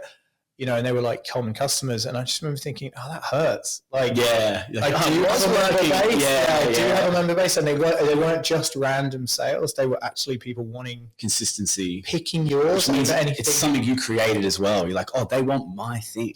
Yeah, look what exists. There's so much out there. Do you know at that point though that there really wasn't online? All supplements were in a supplement store or in a gym. They weren't like because I remember Shreds came in with that massive Instagram. They blew up on Instagram. They launched around the same time that we launched, and so we could see the development, this crazy expanse. I know America is very different because, you know, the 300 million people, the customer base is insane, and the ability to deliver to them is way better. Yeah, transport and stuff. Yeah, but I remember seeing, okay, cool, this online supplement thing can work. You know, all the right signs are there, and but also you didn't have the funds, right? Like, no. You know, sometimes people don't know, like, if you want to make a batch of protein, you need the 20K to make the batch first. So you need that 20K to like have the stock before you can sell it. And it's like, you guys were running thin. And yeah, I mean, it's funny because it looked like a meth lab. Like, I had my garage, and we used to just buy sacks of everything. So we'd buy like 20 kilo sacks, and we'd buy our own, these plastic, you know, the plastic 2-liter tubs or 1-liter tubs. And then we'd get our own labels, and there'd be rolls of labels. So we'd have to like stick the label on and try and get all the air bubbles out. Dark vibes. Yeah. And then just scooping protein in. And they had those compressed anti seal. Yeah. So you just pushed them on and then clicked them up. And they had like, you know, the proof that they haven't been opened, clickers on the side. But thinking, this clearly isn't how the big guys. This ain't no production line. It's like the sort of sweatshop version, hygiene version of this as well. And I'm like, because we were like getting these, because we had to buy the anti-moisture things. And I sat there and we're just like, 3? No idea. Just throwing them in with a sweaty hand. Yeah. I'll scratch my head and grab some anti-moisture. Like getting a wet spoon and putting in dry powder. Get some Milo. So yeah, like it was so funny. Like I remember seeing a photo of like this garage, because we used to use Fastway, whatever they call Fastway. Yeah. And they used to rock up at like 2 p.m. every day to do the orders, and I'd have to like run back from the gym, do the orders, or if Ron wasn't doing it, or if Ron would be at work or whatever. I remember having the garage open, and the guy came up and he was just looked at it, and it was just powder everywhere with this slow sort of like you could tell was like a manufacturing line, like lids, labels, buckets, and he was like, right. You can see it's like, is this a meth lab? It looks so dodgy with powder everywhere. It looks sus as. In a garage as well, in a crappy estate. Yeah, protein. Yeah, it's protein, mate. Yeah, so I mean that was my first attempt of like a product business, you know, something where you're creating your version of something and you're wanting someone to pick it over someone else's version. And I think that was a real like pivotal moment about something that I wanted to do. gave you a taste. Yeah. And it's clearly like a mass fail, you know, or probably not as big a fail as I thought, but it was definitely something like, okay, cool. So this is something that I can do, and I can con my way through kind of understanding this. And I think, you know, one thing that I've kind of always been good at is just remembering stuff. You're a sponge, mate. Yeah. You watch the same movie and then a week later you're like, yeah, blah, blah, blah, blah, blah, blah, blah, blah. I'm like, what are you talking about? Yeah, we watched the movie last week. You were there. I'm like, no. You haven't got it. Yeah, and I think it's like, it's definitely a crossover skill, because I can have a phone call to someone that, let's just say, you don't want to be taken sort of, you know, control of or whatever, and walked down a path that you don't want to, you know, go down. So I think the best thing, if you're trying to start a business, is trying to understand the components and getting quite knowledgeable in those components of that business, whatever it is. Like, let's just say it's back to that protein powder. You've got to really understand packaging and the terminology that people uses, and the volumes that people generally talk about. So when someone talks to you, you don't sound like a person that knows absolutely nothing about this. You've got to understand, you know, Pantone colors, CMY, you know, CMYK, and understand what it actually means. That it means you've actually already done this. Because as soon as you walk into these things and you don't know anything about it, you're just this person that they either don't want to deal with because they don't think you're going to be good enough, or they'll just manipulate you and give you the worst price ever. Deal. Yeah. So you kind of got to know what to be expected. And I think that's one thing that kind of helped me with having a good memory, is I could read something about it and then I'd remember it forever. You know, so I focused on just deep diving in every single aspect of a business that I had no idea about a week ago. Yeah. And that's driven me through. I think also as well, there's something in there about, I don't know what the right word to use is, like maybe drive, where it's like, we'll start the same project. Like we both want to learn about something, and I'll read about it for like an hour and a half and be like, oh, cool, I know how a machine works.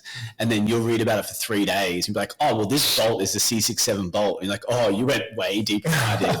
And you just have the drive to do it. And then you actually retain it as well, which flows into all this stuff. So you wanted to go out of world for a while. What was the catalyst for getting out? And then, like, how did you know what you wanted to do next? Or did you? Or no, you just like, fuck, I'm out. Yeah. Kind of all happened at the same time. There was a few star aligning moments, I guess. Like, I think Solomon and, you know, his ideas of the gym and stuff didn't really align with my ideas for it. And I think what he wanted to do, I was always combative about, because it wasn't in the best interest of the gym. It was in the best interest of the owners, you know, and which is fine. I mean, that's their prerogative, isn't it? It's like they want to make money and do it in a certain way. And I'm like, well, that doesn't create a better gym. And so that isn't in line with what I want, you know? So I was always combative of how something was going to look. So I think it got to the point where he wanted to get rid of me because I was no longer sheep. Yeah, well, I was getting to that point as well where I was kind of like, I'm just sick of yes manning. You weren't picking your battles anymore. No, yeah, sick. It's 5 years on, isn't it? You know, it's 4.5 years on or something. I'm sick of yes manning and stuff. So I was getting a bit, you know, rough on the edges of my replies, and I think it got to the point where he wanted to do certain things. I was definitely against them. So it was better to just talk about paying me out, buying me out. And then so that sort of process started, and I was like really happy about it. I actually just think it was like a whole new lease of life, going, oh my God, so I can end up with a bit of money so I don't have to worry about salary for a little bit, and then just start something, you know. And at that point, I think I was really ballsy, because like most, if that happened to me now again, I feel like, I've got to start again. How long that took, you know. But I was so desperate to just kind of get away from the situation. I didn't even think about the whole process of having to start from zero again. So then there was a big kind of like patch of time where we're sort of to and fro about what the agreement was and how much I was going to get. And, you know, I definitely underdone myself, but I was so desperate to go. I just ended up accepting something with a few snags of my own attached to it. But that got me that freedom, and then having a little bit of money for being bought out, and having enough money to kind of live on for a bit, and also having enough money to kind of start something else. And at that point, I didn't have any debts or anything like that. So it was quite easy to not spend much money to live. And at that moment, I met through a mutual friend, so through Ed O'Donoghue, the guy that owns FroPro, he introed me to Mark. I forgot it. I was thinking today, I was like, how did they meet again? I was like, oh, it'll come up. Yeah. So it's Ed. Yeah, and it happened to be, which is really funny, Mark lived in our building that we moved in. Yeah, Church Street. Yeah, that's right. And he had just moved out when we moved in. He moved out something like a month before. So he was still coming to the local pub and stuff, which was it? Across the road. Dixie, whatever it's called, the Whistle Dixie? Whistle Dixie or something like that. So he was going there all the time anyway. So then Ed said, oh, can you meet at this place? I'm like, that's literally opposite where I live. Yeah, of course I can. So I met Mark through Ed, and he just said, oh, I just want to intro to you because Mark's been helping me with finding manufacturers and things like that, and you know, meet him. He's in similar sort of world of you and just wants to do something. I think Mark had a current thing called Vitality at the time, or Socialty, and I think it hadn't been going the way he wanted to. And I think it's like, you know, a good 2 years of hustling something that had really no movement, you know. So then we were sort of having a beer and then talking about ideas of product ideas, random. We weren't even talking about partnering or anything like that. That was like, it wasn't even on It's just like an entrepreneur meetup. Like catch up. Shit. It wasn't about being business partners at all.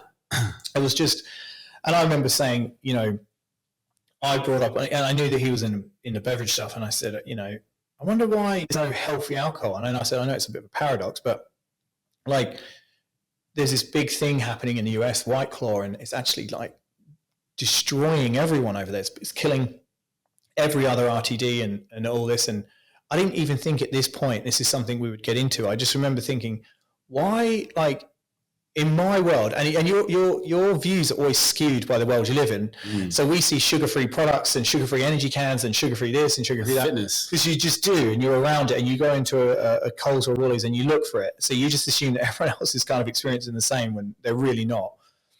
So I do remember thinking, why isn't there like a sugar-free beer or a sugar-free wine, or like, why doesn't this stuff exist? And you know, I started going, well, that's actually not a bad idea. I didn't know the politics then of the alcohol world, and, you know, there's no nutrition panel. So no one, if you don't have to tell someone, don't, you know, and creating something that tastes like it has sugar in, that doesn't, is actually one of the hardest things ever to do. Like it's taken us years and years and years to perfect through multiple different flavor houses, things like that. So there were lots of things that clearly as a newbie, you have no idea, you have absolutely no idea.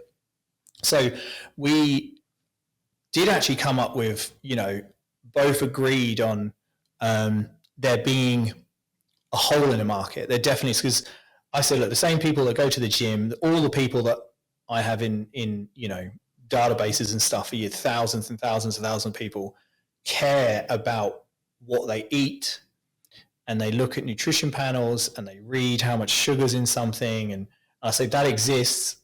Why wouldn't they do that if there was an option in alcohol? Why wouldn't they start reading nutrition panel labels? And look, as soon as we started doing it, like, it started becoming a thing. But we were the first to, so we created that brand, which was, this is the funniest thing about really not knowing your market and not knowing, or you, like being a PT going in to open a gym, you have a PT's mind still. You don't have a business person's mind, and you don't really know things that you want and you like probably aren't the best for the gym. It was the same as us thinking we knew about creating this perfect brand because we thought it was funny, and like we called it Basic Bitch, didn't we? That was the first name. That's the first name, and it didn't come out of nowhere. Like, great name though. It's an awesome name. Like commercially, yeah. I mean, it didn't come out of nowhere as well. Like, that was Kate Moss. Like, she had a famous saying. She got caught. I think she was on a plane, and she was talking either to a stewardess or about them, and she said that Basic Bitch or something. It was like a, you know, all over like newspapers and everything. And then in London, they created a cocktail called the Basic Bitch cocktail, and it was one of the most famous cocktails in London, and it did really well. And so, like, it's got a good story. It's like, it's not just a slagging name. You know, it's not like just a random thought. It had a really good base in what you did.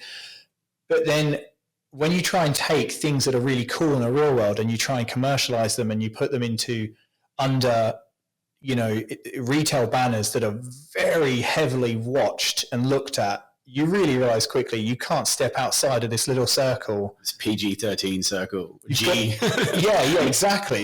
You've got to live in a world where they are a public company and they will never associate themselves with stuff like that. And no matter how much a consumer would buy it and do well, because I know it would, you won't even get access to these consumers because you realize later on there's 2 or 3 players in this whole industry that gives you access to a consumer. There's Coles, Woolworths, which is not Woolworths anymore, but it was at the time, and then Metcash, ALM.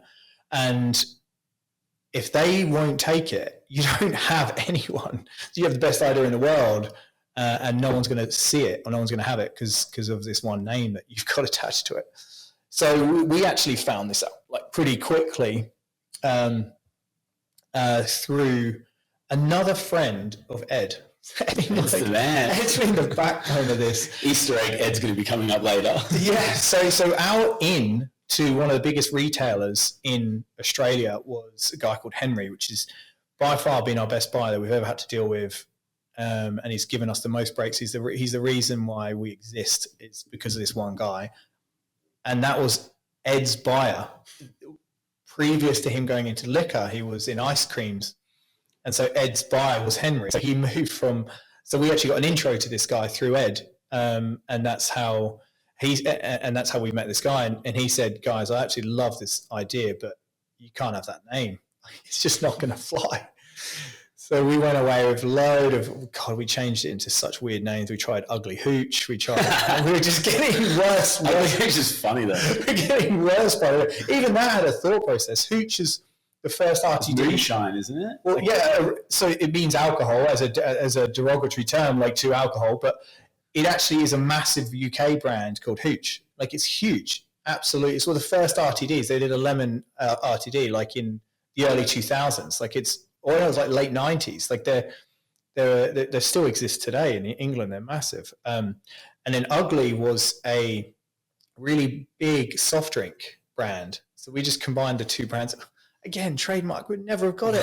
It's so dumb. So dumb. I only really learned about trademarks sort of later on in this little travel. So we ended up settling on Basic Babe because it was just a toned down version of the OG. It kind of still fit and everything. And so he accepted that. And this was a seltzer as well. Yeah, and a can. So it's basically White Claw, but a different version. Yeah, exactly. Yeah. Flavored. Nothing in it. 70 cals or something? How old was the cals? 55, I think. Yeah. Only because we're a smaller can, because obviously the cals come from alcohol and you can't change that. So if you're 4%, and you're 250 mil, if you go up, you're going to be more cals just because it's 4% of more space. Because we're a small can, we're like 55 cals. There was no cals came from anything else. We just had flavor, no sweetener or anything. Flavor, water, and alcohol, and carbonated. And it was delicious. It's cool. It was cool. And it was appropriate at the time. Well, it was and then 50 million seltzers came out, and then they all died. And they've all died. Like every trend. Yeah. Except for White Claw. Yeah, it still exists. And to be honest, it exists, but only really does well in the US. And even in the US, it's just taken a massive hit. There are Cutwater and Beatbox and all these other things which are just flavoursome and like massive are now screaming past them. So they had their time. They're still like, if you look at the sales, it's still like ridiculous, absolutely ridiculous. But I think that's just the size of the pie over there. It's a massive country. Yeah. So we had that product, which just got our foot into the door, and we got a few Dan Murphys and a few BWSs, but we never got anything national. We never. We just did local, which was annoying because you have to deliver to each store yourself and you don't use their systems, which is the only reason they're really good. Is you deliver once and they do the rest for you. But we didn't have that because we were just given basically a trial. There was another kind of lucky thing that happened. There's a lot of things I feel like in this last company, if this didn't happen, we wouldn't have a company. And that's kind of flowed on for 4 years or however long it's been now, 2019, 25, so it'll be like nearly 5 years. I think end of this year is 5 years. There's been like multiple things that have happened at the exact right time. And if it didn't, there's no way we'd have been able to financially keep going. It would have just ended. Yeah. Do you think you make your own? I talk about this all the time. Like, you make your own luck.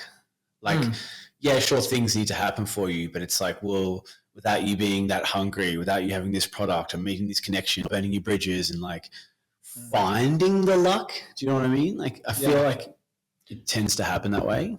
I think there's a bit in the middle of both of that. So I feel like there's genuinely is luck. Yeah, of course. That happens. Of course. But like even in but you put yourself in a position where lucky things seem to happen because you keep on putting yourself into that position. So I do think how you act and what you do plays like a massive role in whether you're lucky or not. Yeah. And then that mixed with actual luck of like a random person saying a random thing at a random time that had nothing to do with you still helped you in a situation. But like lots of things, you know, that I call lucky, you're right, they're probably not fully because we sort out that thing that happened. And then it happened at the right time, which then kind of goes, all right, well, is it just good timing? Yeah. You know, because you were hunting for whatever it was. Yeah. Or like even just a meeting with Mark, it's like, you could have just been like, fuck it. I'm going to, like, I don't want to meet with him. Like, whatever. I give up. Why? Yeah. What's the point? And it's like, well, now you've created a whole multi-million-dollar company with him. Yeah. Well, remember the thing that you always used to say to me is like, even when I'd go out, I'd end up in a random party and I with a random person with a random story. Yeah. And you go, okay. So even outside of any kind of work scenario, I'd end up talking to a billionaire that owns a mine or something, and you go, where was he? I was at the same party. How did you? Yeah.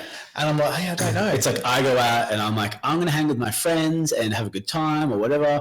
And then you do the same thing, full intentions. And then all of a sudden you're like, where the fuck is Matt? Is he gone home? You're like, oh no, he's over there talking about random group of table. And then we'll do debrief in the morning. You're like, oh, that guy owned that company. We spoke about this. I've got his number. And now I'm going to a meeting. I'm like, oh, you're always on. Like you're always networking. Or And I think that's that kind of like that's making your own luck. Making your own luck kind of thing. You could be like me, but no, I want to hang out with my friends. Yeah. So I've shut that door. And we're in the same position, same party. Yeah, we're at the same place at the same time. But someone could looks have up to someone. Gone for a walk with you. I'm like, oh, I'll talk to these guys too. And I'm like, no, I don't want to go hang out with my friends. Yeah. And I think that can be a bit of a downfall sometimes. You know, like that you should really be having friend time.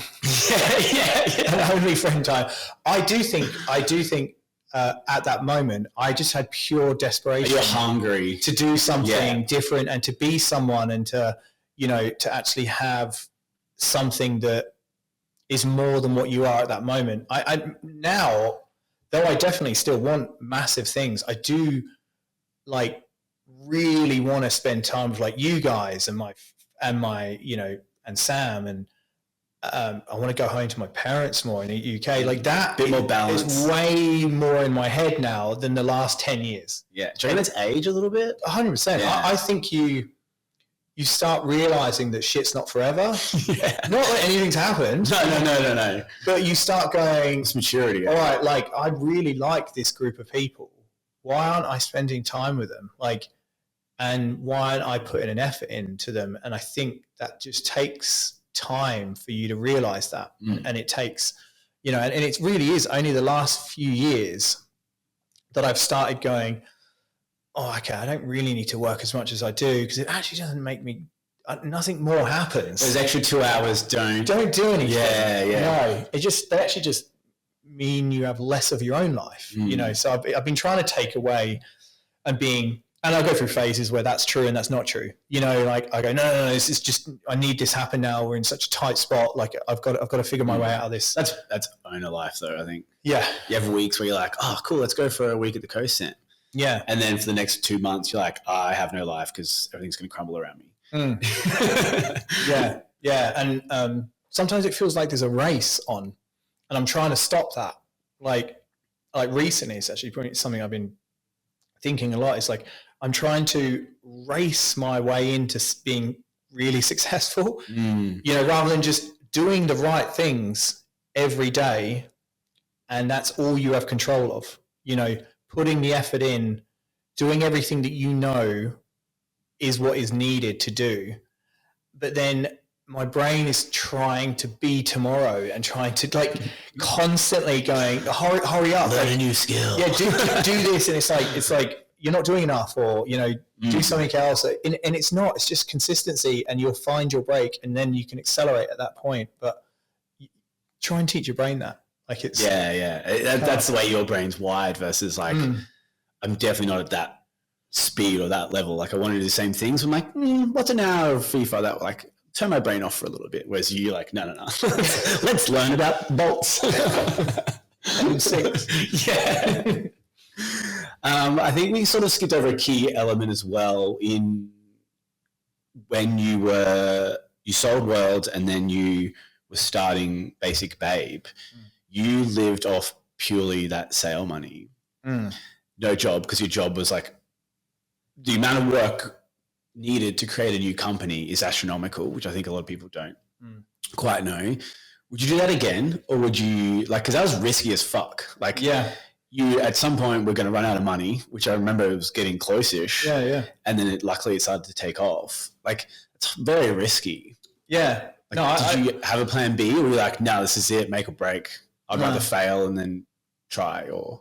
Yeah, I don't, because I think really at that point, there's 2 options, isn't there? Is that you completely give up and you do a job, and then you just resign to the fact that you can't do it. You're going to be a cubicle guy. You could, there's the other version, you spend all your nights doing this and then you do, and I was like, no, I'm either all into something or I'm not, and I'm not doing that thing. I'm doing something else.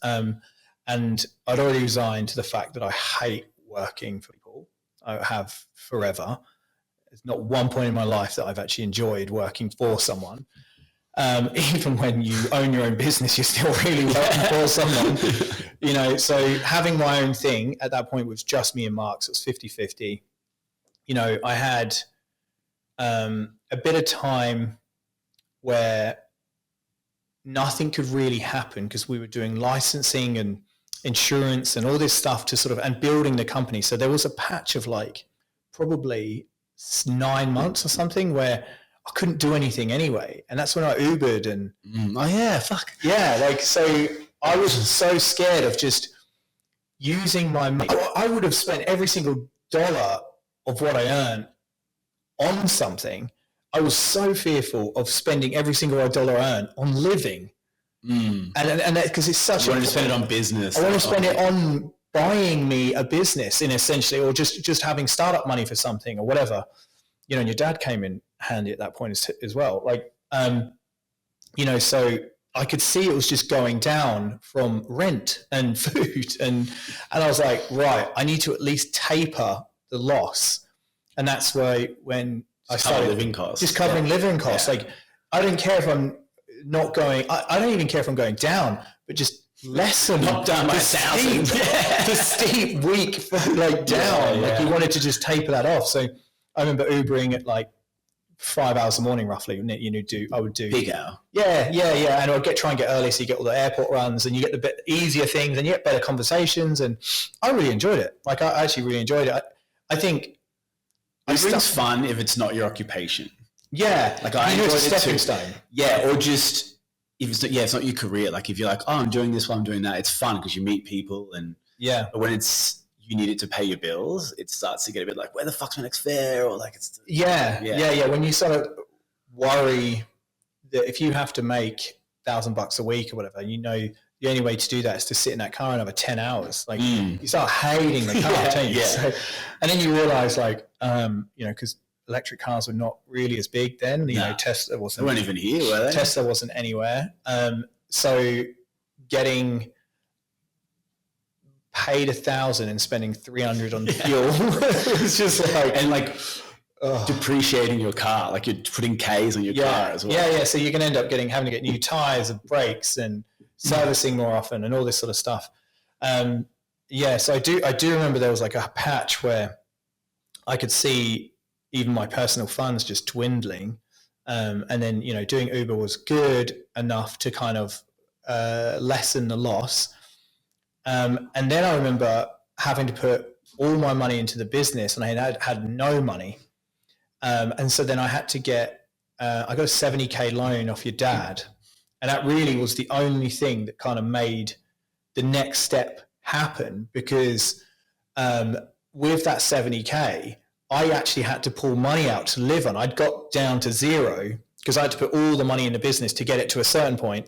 And then we were like, oh my God, we don't even have enough money to make this big order, because we actually got a distribution partner with Vintage House, which is super rare that you get this. We ended up having a load of conversations, and it's one of those things that you go, it's kind of semi-lucky, but it was a lot of talking that kind of got us this. And this massive winery brand that had 30 sales staff and everything decided to take us on. So all of our sales got done through them. So all we had to do was make product and then hand it to them, and they did everything else. So we actually were making money a lot quicker than what we thought, but we didn't even have the money. To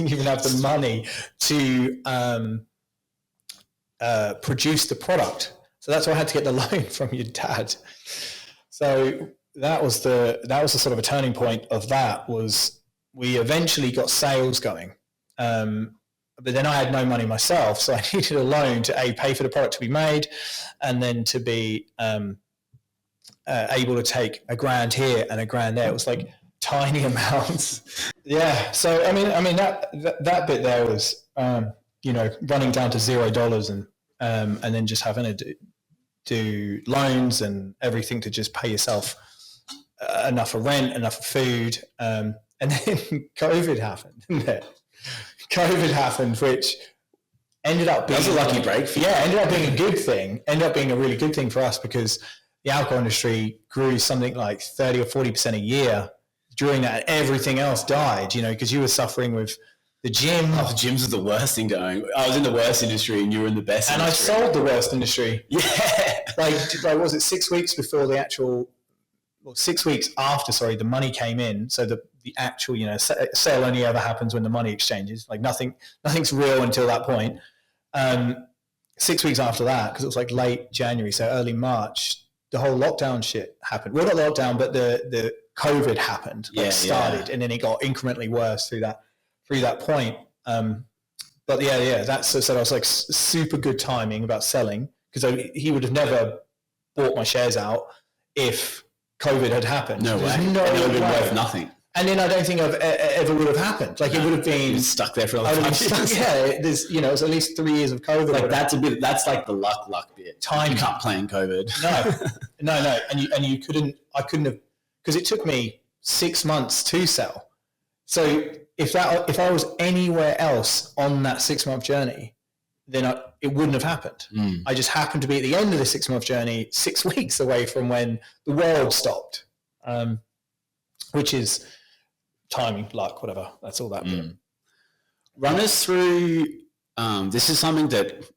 So we used to live together. I used to come home every day. We'd swap stories, and just the shit that I learned about the industry, which we don't have time to go over everything, but like, talk us through how a product is made, like all the way from. We could probably skip the inception bit. Like, you've thought of the idea, and then you then have to.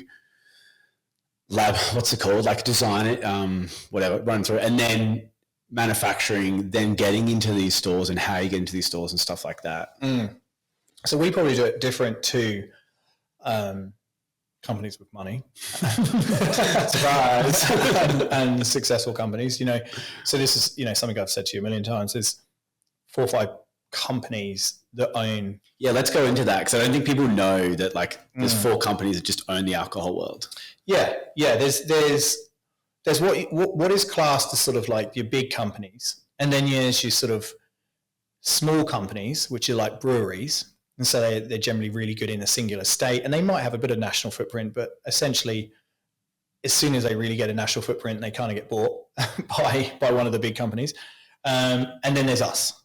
So there's really, when we looked at it, especially at that time when we were sort of around, there were no small brands. Like, because every time you thought you saw a small brand and you thought they were, you'd realize that they're actually a manufactured small brand by a big company, you know, and so they're just playing a role of being a small brand. You're like, oh, okay, you're actually owned by Diageo or Asahi or Lion or Kirin. You know, you're owned by one of these giants.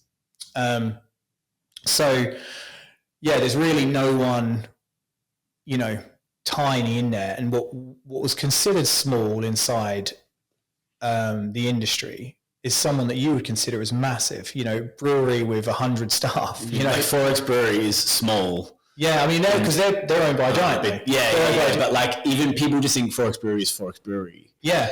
Like that's a small guy in the big pond and they're owned by the big guy. Yeah, exactly. Because like it's actually quite hard to find independent brands because the more you research, you realize that they're actually owned by someone, you know, and yes, they run and operate by themselves, they have their own teams, but the shareholder is a multi-billion-dollar company and it's always filtered down. So it's really hard to actually know.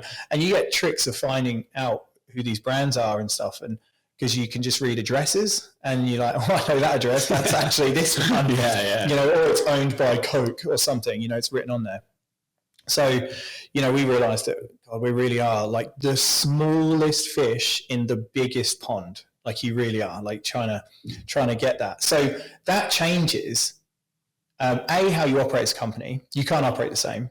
And it changes how you think of products because you can't just, as a small brand in a very big industry, you can't just rely on trend hunting and doing what the latest craze is, because that's all the big companies do. They wait for someone else to create a trend or create a craze, create a product that does really well, standalone.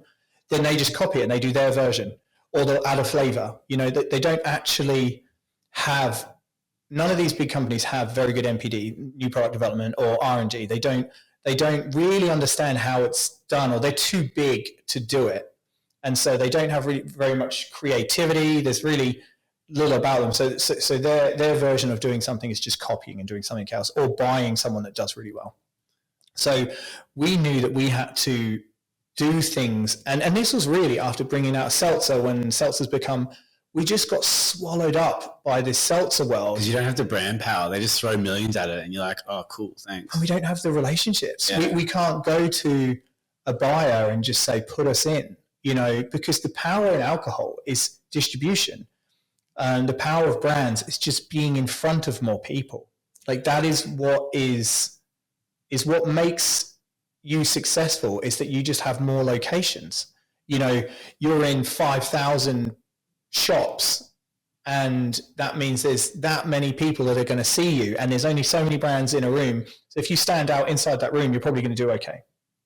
But we can't do that because we don't have the networks or the connections to the right people, to the buyers, and we can't rely on our history of being amazing. Like there's no history, we have no connections, we have no this. So we've really had to go, all right, we need to really change up how we think of producing products. We've got to be different. At that point, we developed a new brand. We developed Mandatory Spirit Co. And we actually thought about mandatory. We were going to call it Lockdown. That was our original. I thought Lockdown Spirits. Kind of cool name though. Lockdown Spirits is actually cool, isn't it? Like we thought about that, but then we didn't want to pigeonhole ourselves. Oh no, it wasn't even actually. I then feared, because I was kind of getting aware of public perception, stigma of COVID and lockdown. You trying to take advantage of a time when everyone else is. People died. It's a real negative era. Businesses went bankrupt. So we were like, oh, how can we kind of take advantage of that kind of period of time? Mandatory become this word that you saw everywhere, wasn't it? Like mandatory masks, mandatory this, mandatory distancing. Like it become, but yet mandatory on its own isn't related to the time, because it's mandatory flavor, mandatory this, you know, it can mean anything. So we were like, oh, it's a really cool name, and there's no way it'll be trademarked. And so, I mean, there's no way that would be free. And then it was free. So we took that, but then like product ideation was actually something like, because the thing that made our company exist today is Boxtails. Like everyone knows like what that brand is. And we actually got the original idea from a UK brand, and then wanted to put our spin on it. And And luckily that buyer was still in place, the one that we knew. And so we had this new idea, we were like, let's do really low sugar cocktails, but use real juice. So the only really sugar you're getting is from the juice itself. And put them in a wine goon box. Everyone loves the goon box. Cocktail in a goon bag. Can't lose. Yeah, cocktail in a goon box. Like we knew that it was a cool idea. And then we made the designs like absolutely out there. But the difference in how we presented this stuff was they called it like throwing a shit at the wall, and seeing what sticks. Like we said that we had designed, I think it was like eight flavors or something like that. And we had all these images. So our process is definitely different to how like a big company do it. They'd go out and develop a million different things, and they would spend all this money on developing it and create it. And we used to just create ideas through artwork and then imagine that we knew how to make it, and this is, right as when we took Rycon. So he was actually the brains behind Vodka, and he assisted us in creating what it would cost. So we at least knew how to build margins at this point. So we started getting a bit smarter with understanding the costs involved in something, how much it would cost to get something up and running, what the kind of margins you would make, how much you would need to spend on getting it out there. So we started building up the ideas around the finances a lot better. So we're getting better at kind of knowing what we could create and couldn't create just through how much something costs. But our version of creating products and stuff were just saying we had and just lying, like completely lying. And because we couldn't afford to do the other version of going out and making broke. We broke. Like you would never be able to afford to, especially if they never turned into something, which is 99% of everything you ever design never turns into something. It's very rare that you just think of something, present it, someone says yes, and you go, great. So we couldn't do the expensive version. So I remember we presented it. I think we designed 2 flavors. So we sent 2 samples in.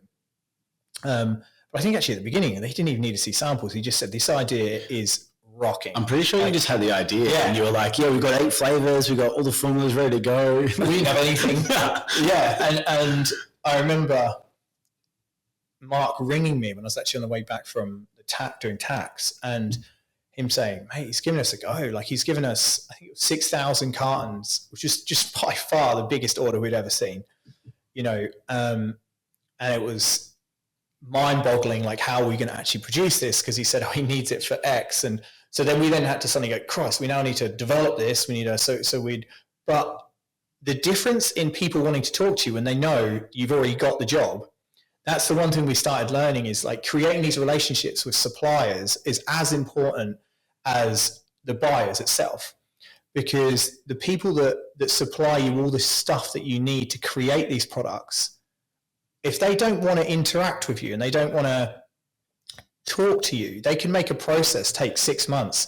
Whereas if you know them really well, it can take 2 weeks to create a product because they're on your team and they just fit you in. And, so we built up some really good relationships by giving shares away and things like that to certain key people in key areas that sped up our development of these products and new ideas. And then getting, these ideas turned into a real product and everything, having to force people into our way of thinking was like difficult, but we ended up doing it.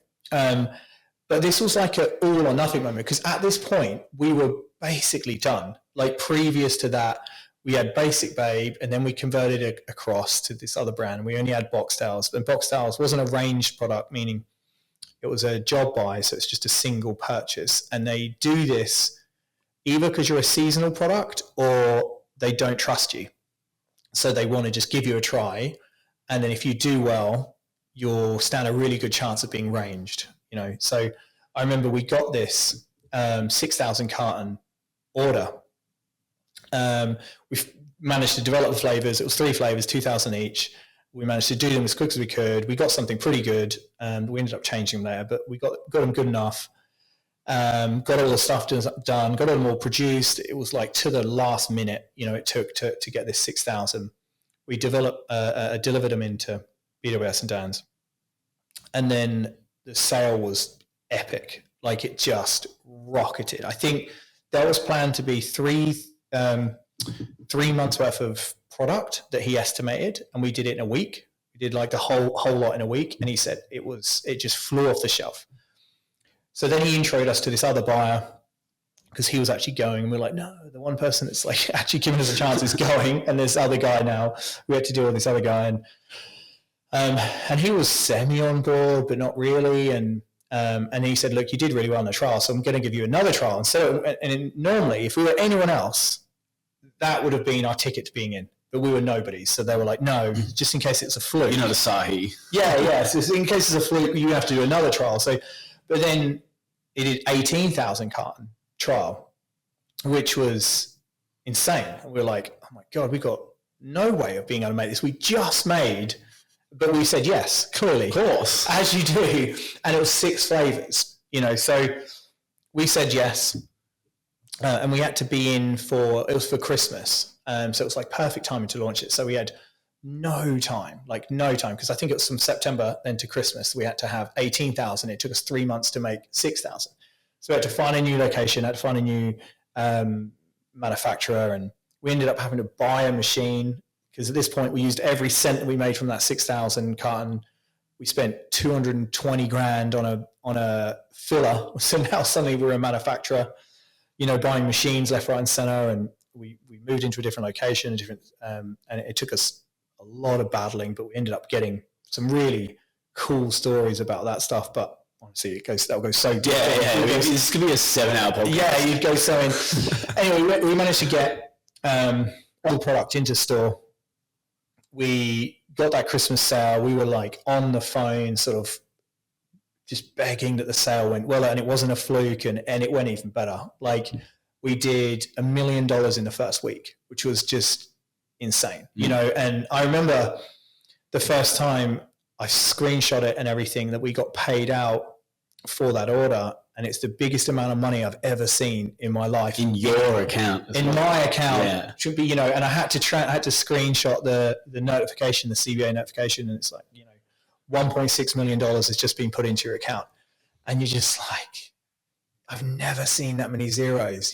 I've seen money in an account with really nothing to do with me. Yeah. It doesn't count. I went to the bank. It's just numbers.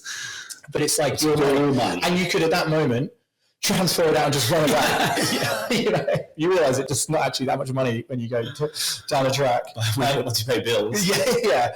But just seeing this, like, holy shit, this could actually work. Something that's like doable, and just attached to reasons why you do something again. I think the most important thing is I really realized why I wanted to do something like this was during that Christmas period.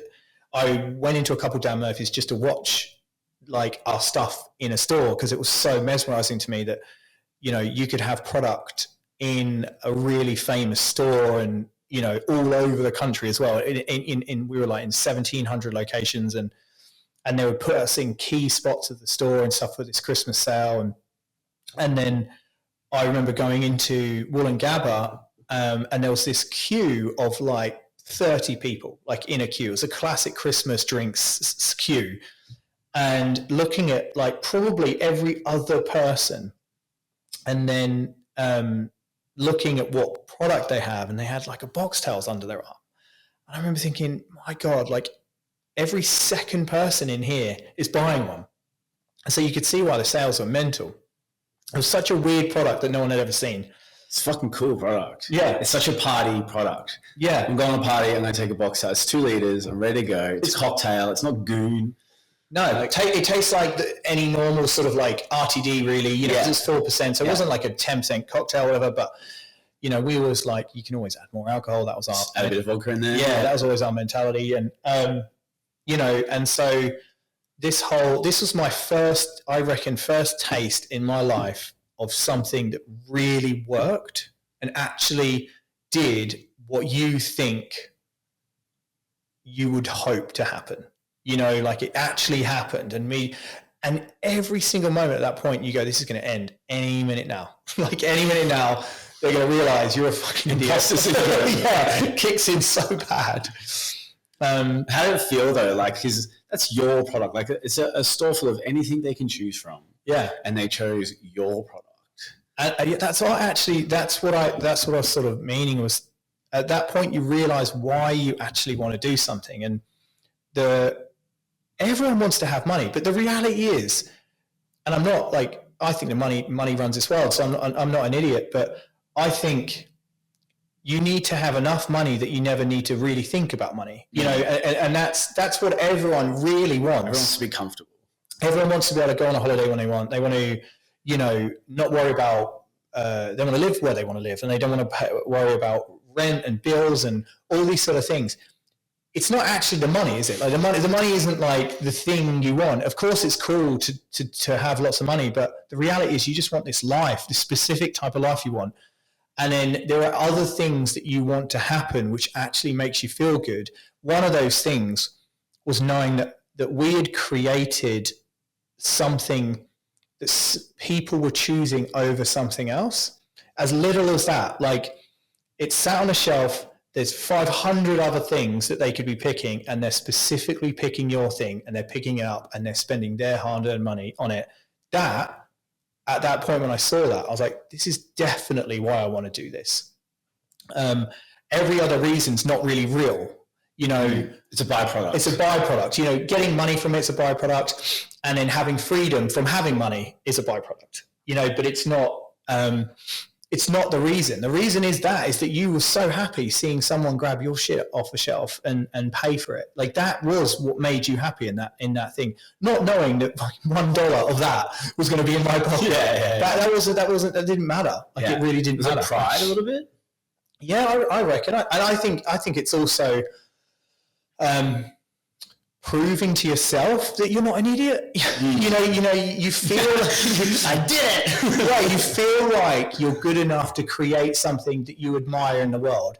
Like, you know, how many times you look at people like Elon Musk and that and just go, they're like another creature, aren't they? And I know it's got absolutely nothing to do with this kind of level, but it's your version of that. Like, it's your first step. It's your version of success, isn't it? It's like, and the reality is, I don't give a shit about someone else's success. At that moment, that was everything. Like having you prove to yourself that you can create something that someone else wants and someone else will choose over, you know, in 6 months' time, you know, or a year's time, Boxtel sales died off, and you know, it's a trend like any other trend and whatever. But for that period of time, at that moment, everyone was choosing it over something else, and that was just like the best feeling ever. Yeah, sick. Yeah.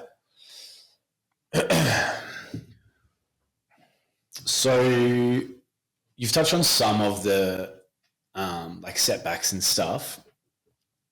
And there's been heaps more that obviously we won't go through, but how do you get through those? Like owning a business is tough. Like that story there is it's a perfect segue in a sense that that's a story that everybody talks about.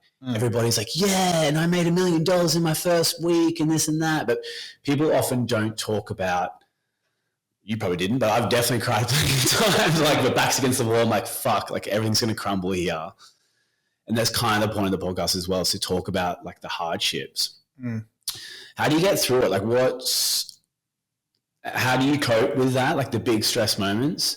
And then when you get up in the morning, how do you go, this is going to be worth it. I've got $2 in my bank account, but like, this is it. Like what's your drive? I think it changes. Because you go through really motivated periods and then really not motivated periods. And in the down, darky days, brain is hunting for a highlight. Like you just want one thing to go right, don't you? And legitimately, if one tiny piece of good news happens, it makes it kind of worth it. And you kind of go, okay, I'm still in this. But there are times where you just go, shit, this is fucked up. Like every day of this week has just been hell. Getting kicked while you're down. Yeah. And honestly, I think in this company, it's happened way more. Like the gym,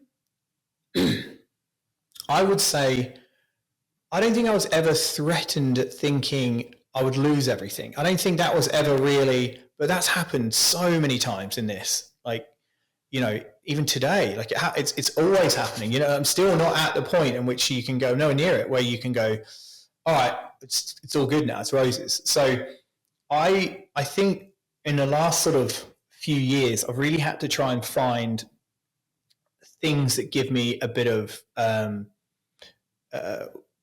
better feeling from doing something nothing to do with work. So things like, I love going for walks. Like I'll go for at least an hour walk. I do over 10,000 steps every day, like really easily. A lot of times I do it because I have phone calls and things like that. But getting out in the fresh air, in the sun, realizing I'm living in Australia. Do you know, I walk down, you know, that Tenerife walkway. I know that's random if you don't know it, but you look across the river and you just see these like $30 million properties, and it doesn't make me think, oh, you asshole. I just go, I want me a piece of that, you know, and I go, it's not even about motivation. Sometimes it's just how beautiful it is, you know, and it's just like, and you hear, you know, a lot about this feeling awe is actually so good for you.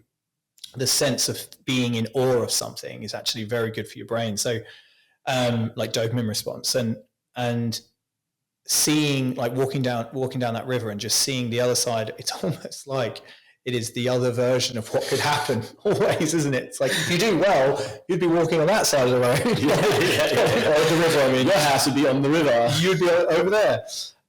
So I think it's always been activity for me. So going to the gym, you know, and getting out of the environment, whatever that, like, because you don't realize like how, obviously I work from home.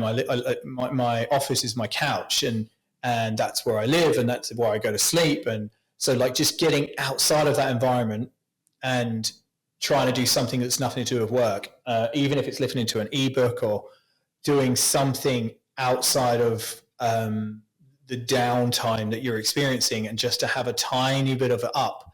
It used to, and still suffer from this now, it used to be like I'd go straight to eating binge. Sweeties. Yeah. Eating crap food. This man is fudge. Like having, you know, bulk amounts of crap food. It's the wrong kind of dopamine, right? Like it's quick gratification, isn't it? You know, you feel, but then you feel like a fat fuck 2 minutes later, don't you? You just nosedive. But like, you know, I want to buy a chocolate and whatever, and you know, 10 bars of chocolate, whatever I'll do, you know, is the negative side of it, you know, that you're trying to get a response from something nice.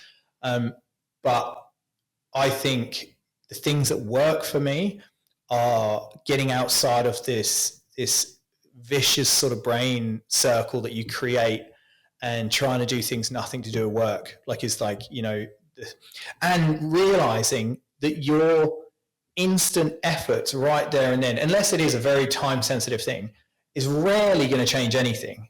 Like you stressing right there and then trying to just work more and more and more gives you no better output. Like nothing actually happens. You taking an hour out, or even taking half the day off and chilling the fuck out and trying to do something that you actually like about life will end up making you more productive than what you were if you just try to battle through. And I've definitely had phases where I can't not work. So I'll be, you know, 2 a.m, I'll get up and have an idea and I know I've got to do something about it. And it's usually the fearful things. It's not productive, fun things. Like if you're doing really well, you sleep like a baby.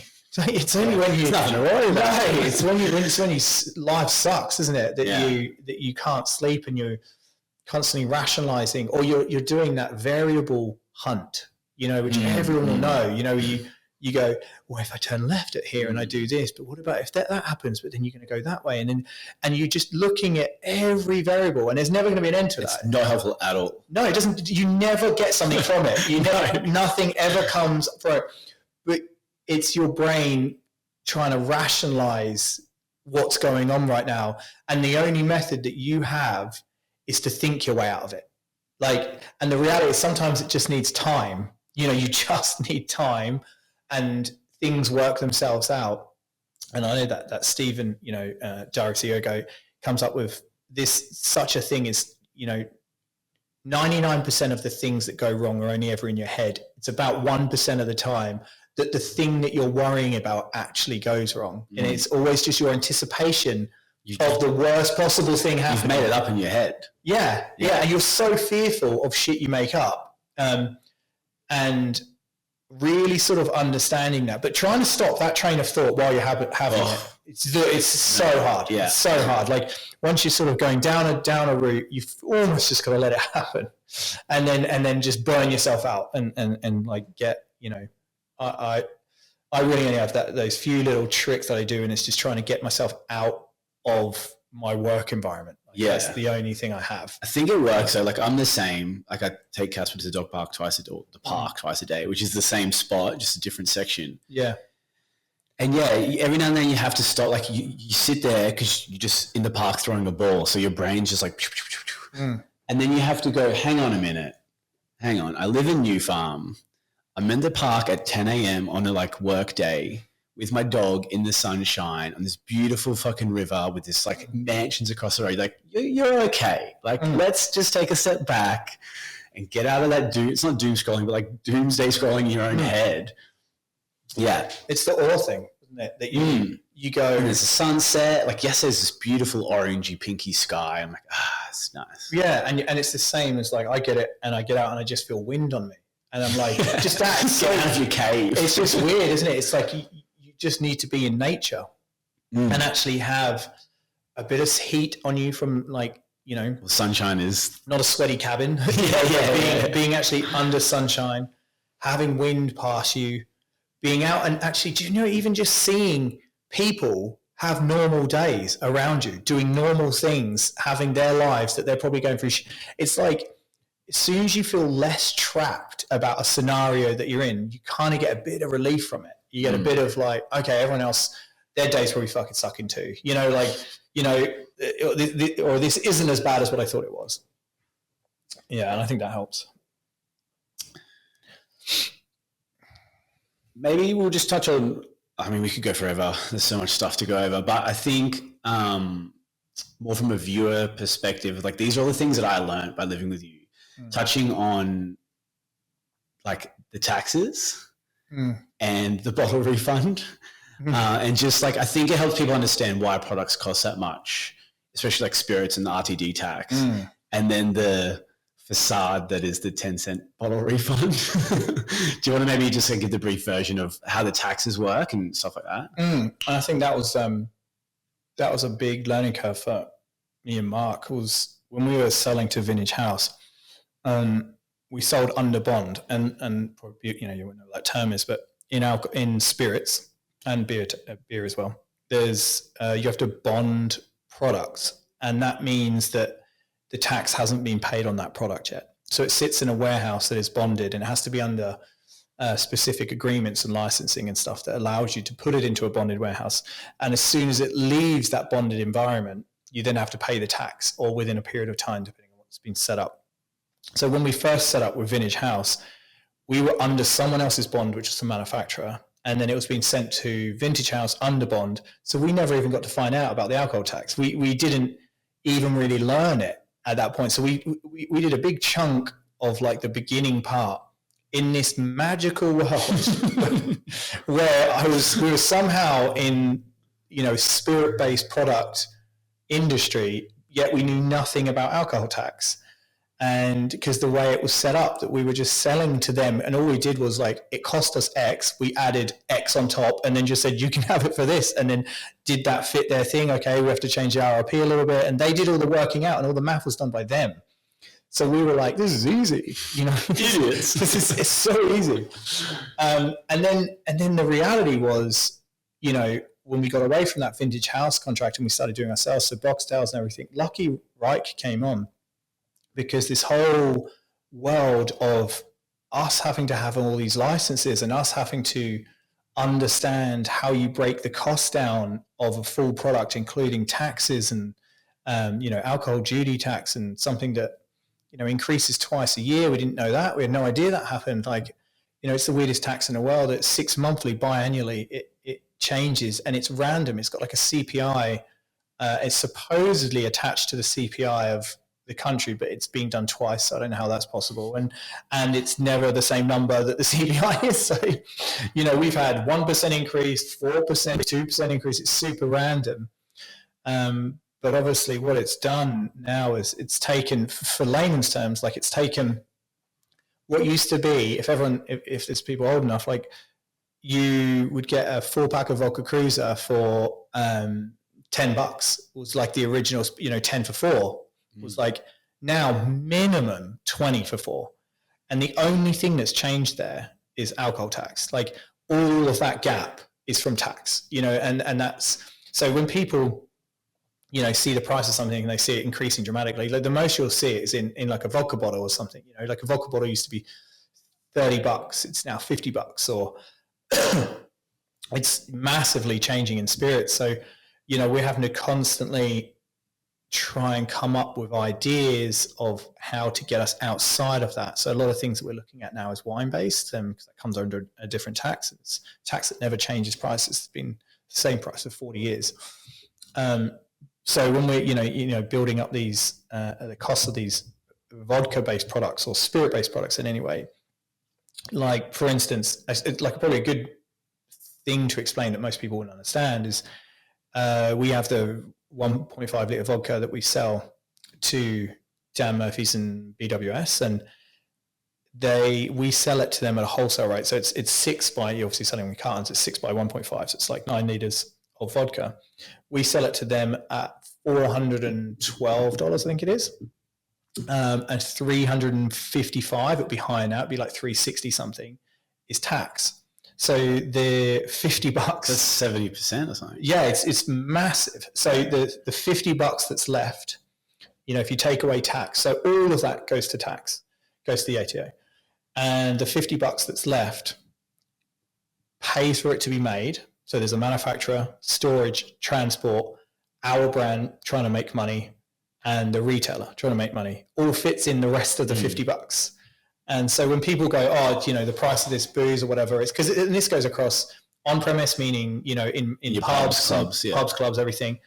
Like when you're seeing the cost of like a product and you're whinging, thinking it's the brand or the retailer, it's not.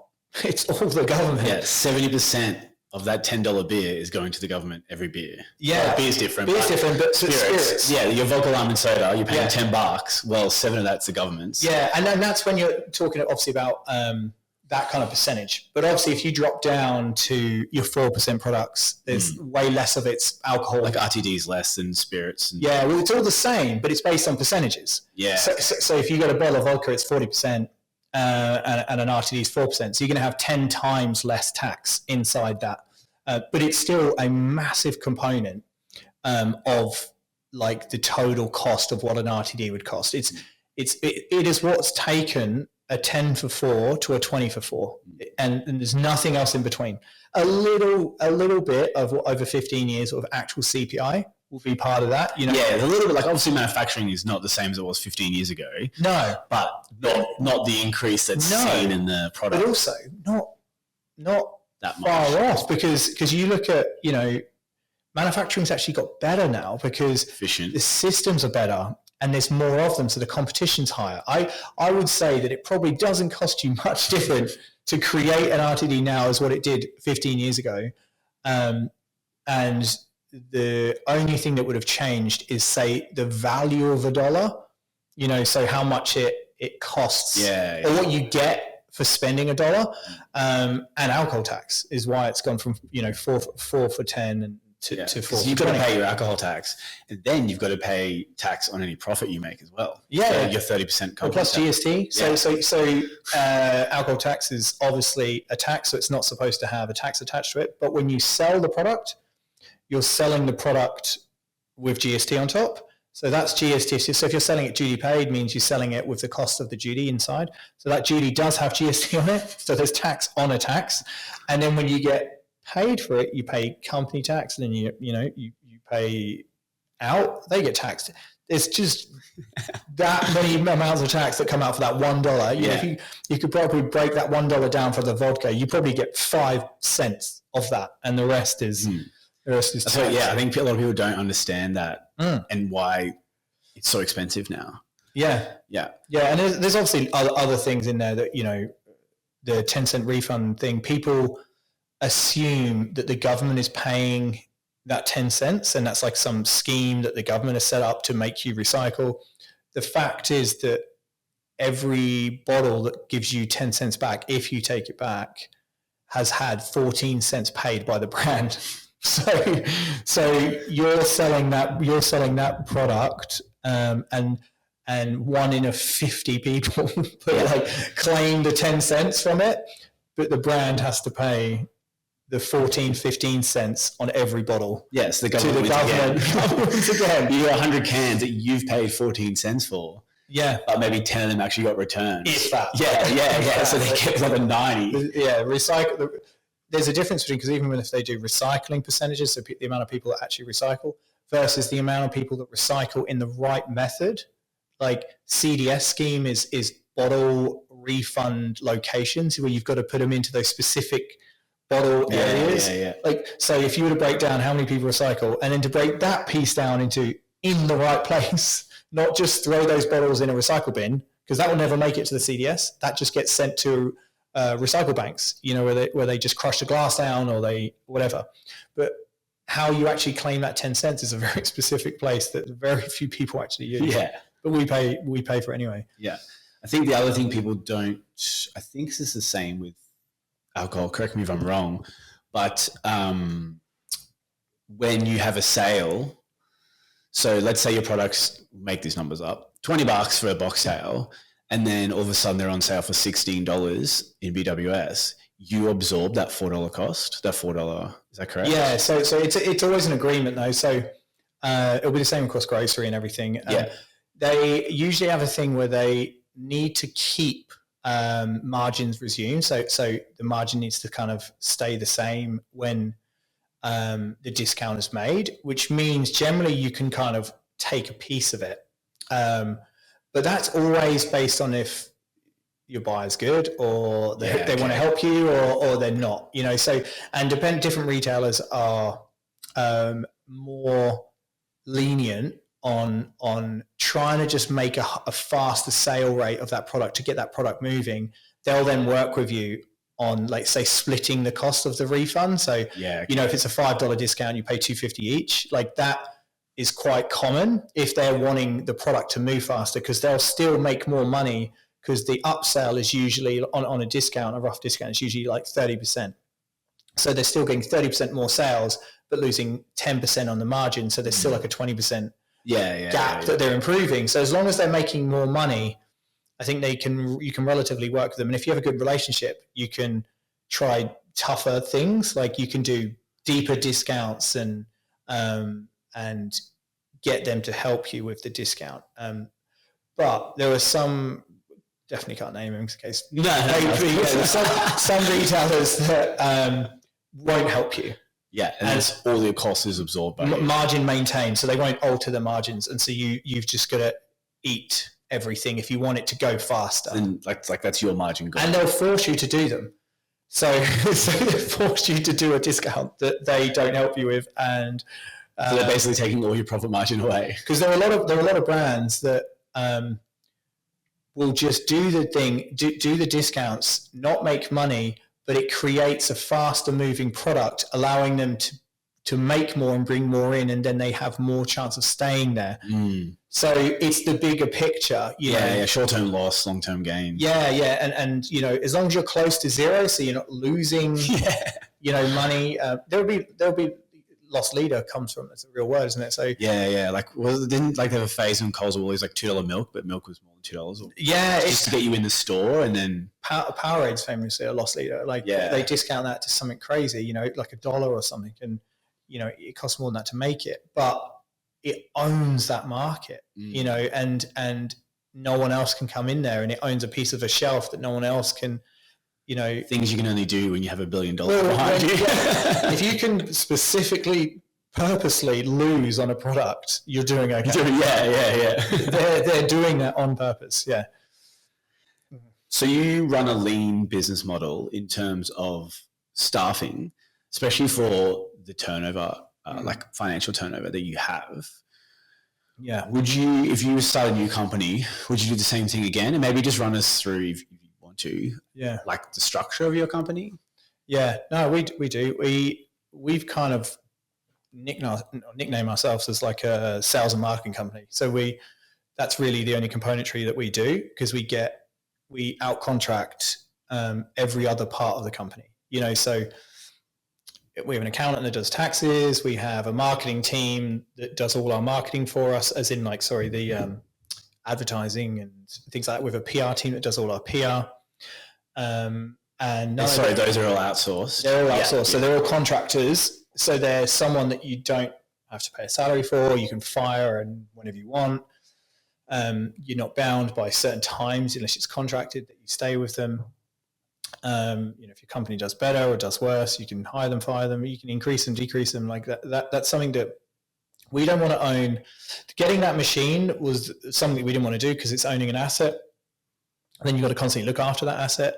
And we don't want to own buildings, rent buildings, and have all this because you go through low periods. And the things that are crushing all these businesses that got bankrupt lately is staff and assets, so owning properties, leases. Don't I know it? Yeah. It's the thing that crushes everyone. Yeah. It's the constant bill that you have, regardless on how well you're doing. So we really have set up something where, look, it might not make you as purchasable, because you don't have anything of real substance you're buying apart from your sales history, which is obviously good if it's good. And brand equity, IP, I guess. Yeah. Brand equity is IP is the thing that you're really selling.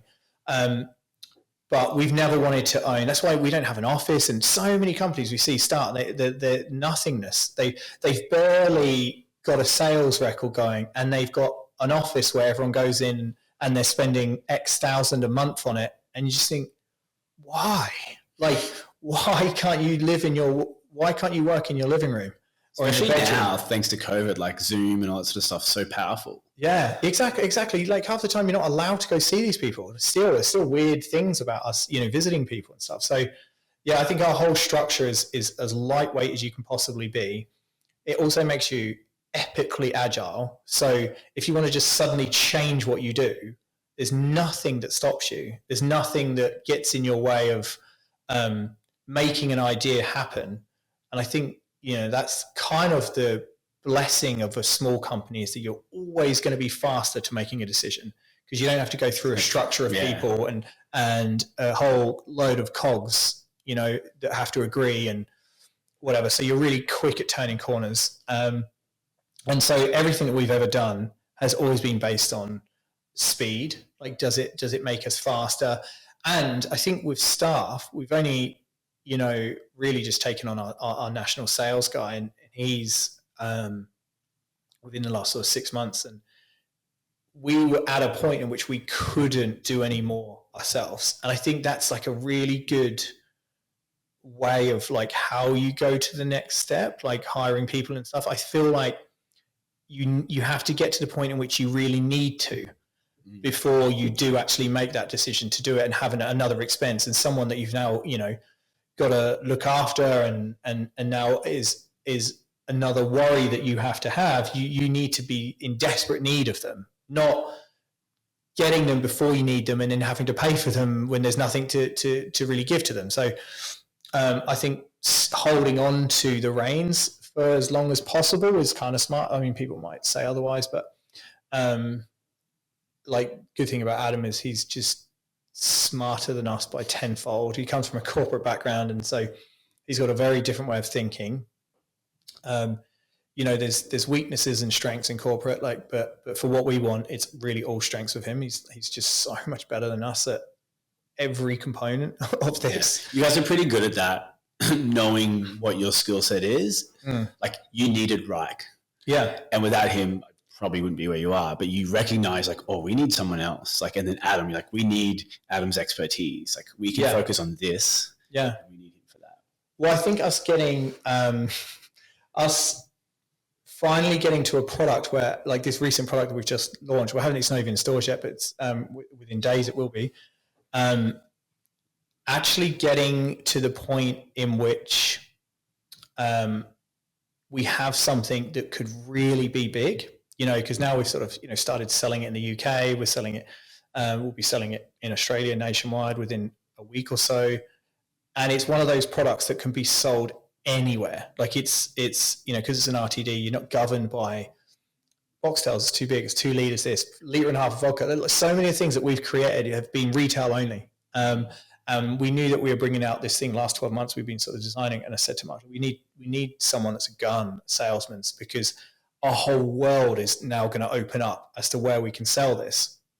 And I think we've really got a good enough product now that it can go in every retail place. It can go in every bar, in the fridge behind. It can go, like, that random one we just got where it made it into Brisbane Airport. Like, we'd never have done that with a big thing, because they would never sell something big, in these sort of positions. So I think understanding timing again of when you bring someone on, like, is essential. Like, so keep as low risk and as low stress in your hiring and firing is key. And that's everything we've done, just staying so light until you desperately need more people. Yeah.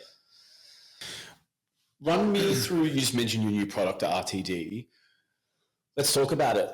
I think, is it launched yet? No, well, and then literally in the process. Yeah. So we, this one's an Australian first again. I mean, not that it seems to matter, but it is. So we, mandatory spirit codes based on everything in better packaging. Like, so trying to do some really cool innovation in, whether it's in spirits or might be in wine or RTDs, but it's going to be in better packaging. So it's cardboard based packaging. We don't do plastic, glass or cans. And this latest one is by far our most, I would say, like, professional commercial version of something. It's the biggest like project we've definitely done inside an idea. And it's probably the most planned one that we've done as well, because we've had to work on converting factories from being a standard Tetra Pak factory made for making coconut water or something, or milk, and into alcohol products. So there's like a lot of work that's had to go in the background, a lot of approvals, a lot of red tape, because we're trying to use materials that have never had alcohol around it. And so it's a lot of setup, but the product is as simple as we can put it. It's our version of an RTD. So a standard 330ml, 4%, 4-pack. And Tetra Pak has never been in 4-packs ever, so we had to get this developed. But it's going to be sold next to, all your brands, no different to 196s and, all these sort of things that you see in all these stores. And our version is that it's non-carbonated, which weirdly just doesn't exist in the RTD world. I think there's one other brand called a Coors brand, and they've only recently launched. It's in non-carbonated, and we thought it's such a massive piece of the market that people that don't want to have gassy bellies. It's literally like why wine drinkers, drink. A lot of people drink wine or choose straights because they don't want gas. They don't want to have this gassy belly, and resealable lid. And we thought about, the resealable lid, and to be honest, and the carbonated thing kind of was this like side benefit from just wanting to have different packaging, and then it's kind of come along with these other benefits. And we stuck to our normal no sugar, bright, colorful, fruity, punchy flavors. It's the same sort of premises that we did on other products, but the packaging has really changed, and the development of the flavors and how we've hidden the sweetener taste and how it just literally tastes like it's got sugar in it when it doesn't, has really taken us years to perfect. And but these other little things I think are actually going to be the real glory piece of this stuff, is like the resealable lid. Nothing exists currently in the RTD market with a resealable lid. And I know that sounds like it doesn't matter, but think about festivals, house parties, all these things where you're either spilling everything. So just having a lid that you can screw back on, and you can just imagine just being able to walk around, festival, put your lid on, rave away, lid off, have a sip. It is the most useful piece of equipment. There wouldn't be 1,000 plastic cups everywhere, which is what currently exists. Cardboard as well. It's cardboard. It's fully recyclable. It literally gets turned into building materials. It's one of the most recyclable things now. It never used to be. Now it is. There's a company called Saverboard in Australia that converts it into building materials. And KFC, Woolworths, Tesla factories are all made from reprocessed cardboard, reprocessed Tetra Packs. They use 100% of it. So even with the lid on, they just crush it all together, heat it up, and it turns into like gyprock. And they just use it as gyprock. It's the coolest gyprock in the world as well, because you see all these brands in it. That's cool. So if they don't paint it, which KFC has chosen not to paint it, you get to see like some lettering and stuff, like still across the wall. It's almost like paper mache, you know, that sort of like look. It looks wicked. And then obviously you can choose to just paint over it and it doesn't matter. Yeah. But I think, you know, artistic wise, it's almost like a Banksy poster, like just whacked on the wall. And so we've sort of, I think that non-carbonated plus resealable is actually like these are the little side bonuses I think will actually end up being the hero part of the product, because it is what actually differentiates. Yes, we live in a world where we go, we want to create this thing, it's got better packaging, it's lower carbon footprint, it's better for the planet, blah, blah, blah, blah, blah. The reality is no one gives a fuck. No consumer really cares. No, you know, when they're buying a product, it's price and it's taste. Price and flavor. Yeah. Like it's everything. And so I think, okay, well, price and flavor will always win. So hopefully we've got the flavor right. And, you know, we think we have. Price, we're around the same price as everyone else. We're 20, depending on the retailer, but 20 to 24 a 4-pack. We're exactly the same as everyone else. But I'm like, okay, if you nail the price and you look cool and you're slightly different, but you do have a few extra little benefits. And those could be like the points in which why maybe this version, this time you're chosen over that one, because you didn't get a bad gut. Yeah, it's the carbonation for me. Like all your other products I loved. Well, it's like even ginger beer. I love a good ginger beer. But you have 3 and you're like, oh, so gassy. Yeah. But now it's going to be like alcoholic cordial. Yeah. And I'm the same with cider. Like I love cider and I'll go for it every time, but it will break me. And that's why I'll end up going on like, you know, spirits, some sort of short, you know, something with a lot less liquid.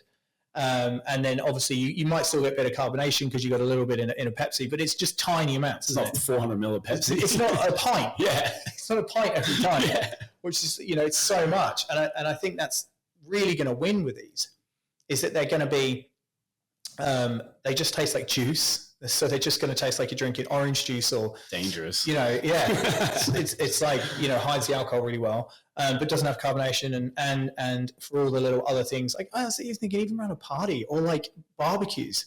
You know, if you were at Newfound Park or something, you're always worried about knocking something over. Like it's constantly a thing that everyone, you know, because you're not sat on a perfect table. So you've got your rug out or whatever, you know, and you've got a bottle of something and a glass, and it's constantly teetering on the edge of falling over. You got to hold it the whole time. You got to hold it the whole time and constantly think about it and constantly, like, I love the idea of just screwing the lid on and then just letting your arm fall down and not matter. And it's a proper lid. It's not one of those like crappy lids that don't work. Not like the 1 liter one. The milk, so you have to close the ceiling. Well, the 1 liter one, our 1 liter one, I call the lid a dust cap. Right. Like it doesn't do anything. Like it's a lid that stops like bad air getting in. But if you were to do that, it just punch off the end, you know. But this is a proper lid. It's a proper resealable thing that, you know, you could throw it around the park after as a footy ball and it wouldn't matter. Like the liquid will stay in it. And I think that's actually going to be something that is like why someone goes back to it. Is they realize, oh, it's actually really handy. Does taste good, doesn't have carbonation and all this, but man, I actually really love being able to like reseal it and then use it. So I think that's created us a really cool, unique product. The product we just went through there is obviously what's Twisted, next for Twisted for mandatory. Do you have any other big like aspirations for the company? Have you thought that far ahead, or is it like we're on this project now? Like, do you have a vision of like by this we want to be this, or a product dreams, or?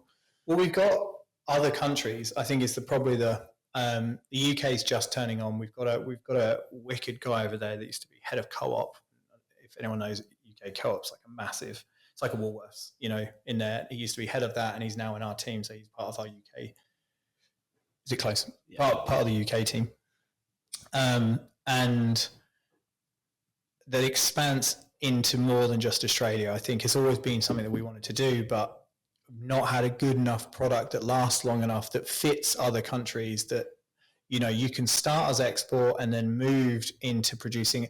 There's so many steps to get your product into another country. And it has to, unless you've got all the money in the world again, where you can just completely start in a new country and produce it there and not know that you have sales and get a team over there and have staff over there and all this, well, we obviously can't do that. So we have to do our slow version of getting someone over that's influential, but using the success of this product in our country to make someone in another country want it. So it's kind of like as a byproduct of our success in the OG country, that another country even questions having you or not. And we're getting to that point now where our brand's kind of a bit known, and we've got a distributor in the US that wants us, and the UK. So I think Horizon is surviving in this like environment that everyone's suffering in. Yeah, crazy environment. Like 1 minute you can be killing it, next minute you can die. Like it's that quick. And then expanding into other countries. And I think, God, as soon as you sort of get into the UK properly and the US, it's like you're starting again.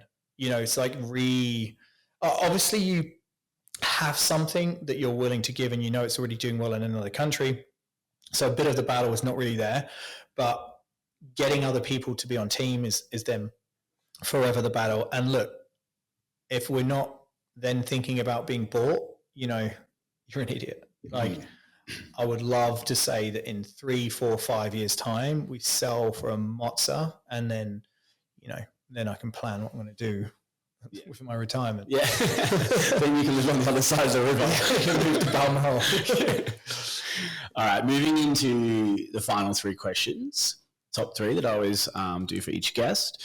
So the first one is, what's a piece of advice that you've been given or heard that's really stuck with you? It can be anything. It doesn't have to be work related. It can be life related. Like if there's one sort of slogan or something that you're going, oh yeah, I'm going to add that to my life. I think I've said it before. The fear thing, the internal dialogue or monologue that you give yourself about how you see every single thing that's going to go wrong in something, and knowing that 99% of those things never eventuate, and the most damage that you're doing is your brain doing it to you. And so stepping outside of going, like, what actually is real here? What has happened, and not what might happen, and actually understanding that there's a difference between the two, and even though I wasn't directly told that, I watched that and it really resonated with me. And I remember thinking, wow, yeah, like all the stuff I suffer with is that I'm so scared of something happening because it may happen. And the reality is it's never happened to me before. Why is it going to suddenly happen now? And if it does, then it's probably still not as bad as the thing that you've kind of made it, you've made it into. It's still, you have your health, you have everything. It's still never going to be what you turn it into, this all powerful negative beast in your head. And it's you are doing the damage. So I think really trying to, every time you feel crap, trying to recognize whether something is real, has happened, or it's just your idea that it could happen, and trying to separate the two. I think that's so important to understand that. Big time. We've touched on some pretty cool moments in your career / life so far. Is there maybe one or even 2 moments, you could say something that you've already spoken about, that have stood out for you that you're going, this is what life's about, or like, this is pretty cool, or like, I'll remember this forever? Is there like, what's probably 1 or 2 of those? I've got probably something outside of business. Yeah, it doesn't have to be anything. Yeah. No, I think something that is an experience that very few people ever get to experience was, being in Iraq during a wartime. And I remember this one time of sitting at a GPMG, which is a type of gun, in a watchtower, in what was, Iraq Army air base in a desert, looking at an oil fire through my night vision on a gun. Straight out of the movie. What's that movie where they in the oil? Is it Jarhead? Yeah, Jarhead? straight out of that. Yeah, and legit having oil residue from ash come down and settle on you and stuff like that. And I had photos, and this is one of those really like horrible things. It was on a laptop that got stolen in a car that got stolen, so I lost like 7 years of my life because there was no cloud storage. Cloud back then. There was no cloud storage back then. So that was, the only evidence that I've ever had that I've been in the army is other people's photos of me and the odd one that mum had. But I think that if I was to just like pick an experience outside of anything to do with what normal is, that was so surreal.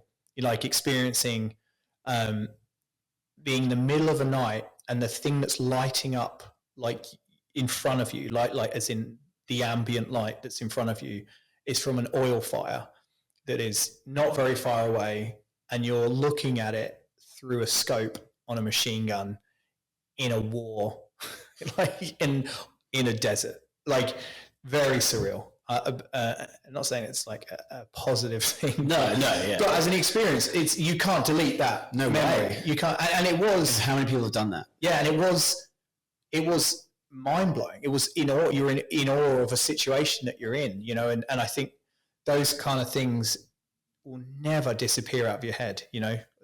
That kind of like image of like an apocalypse now scene, and it's like there's no one around you as well because you're on your own. You're like, holy shit, this is what I'm doing right now.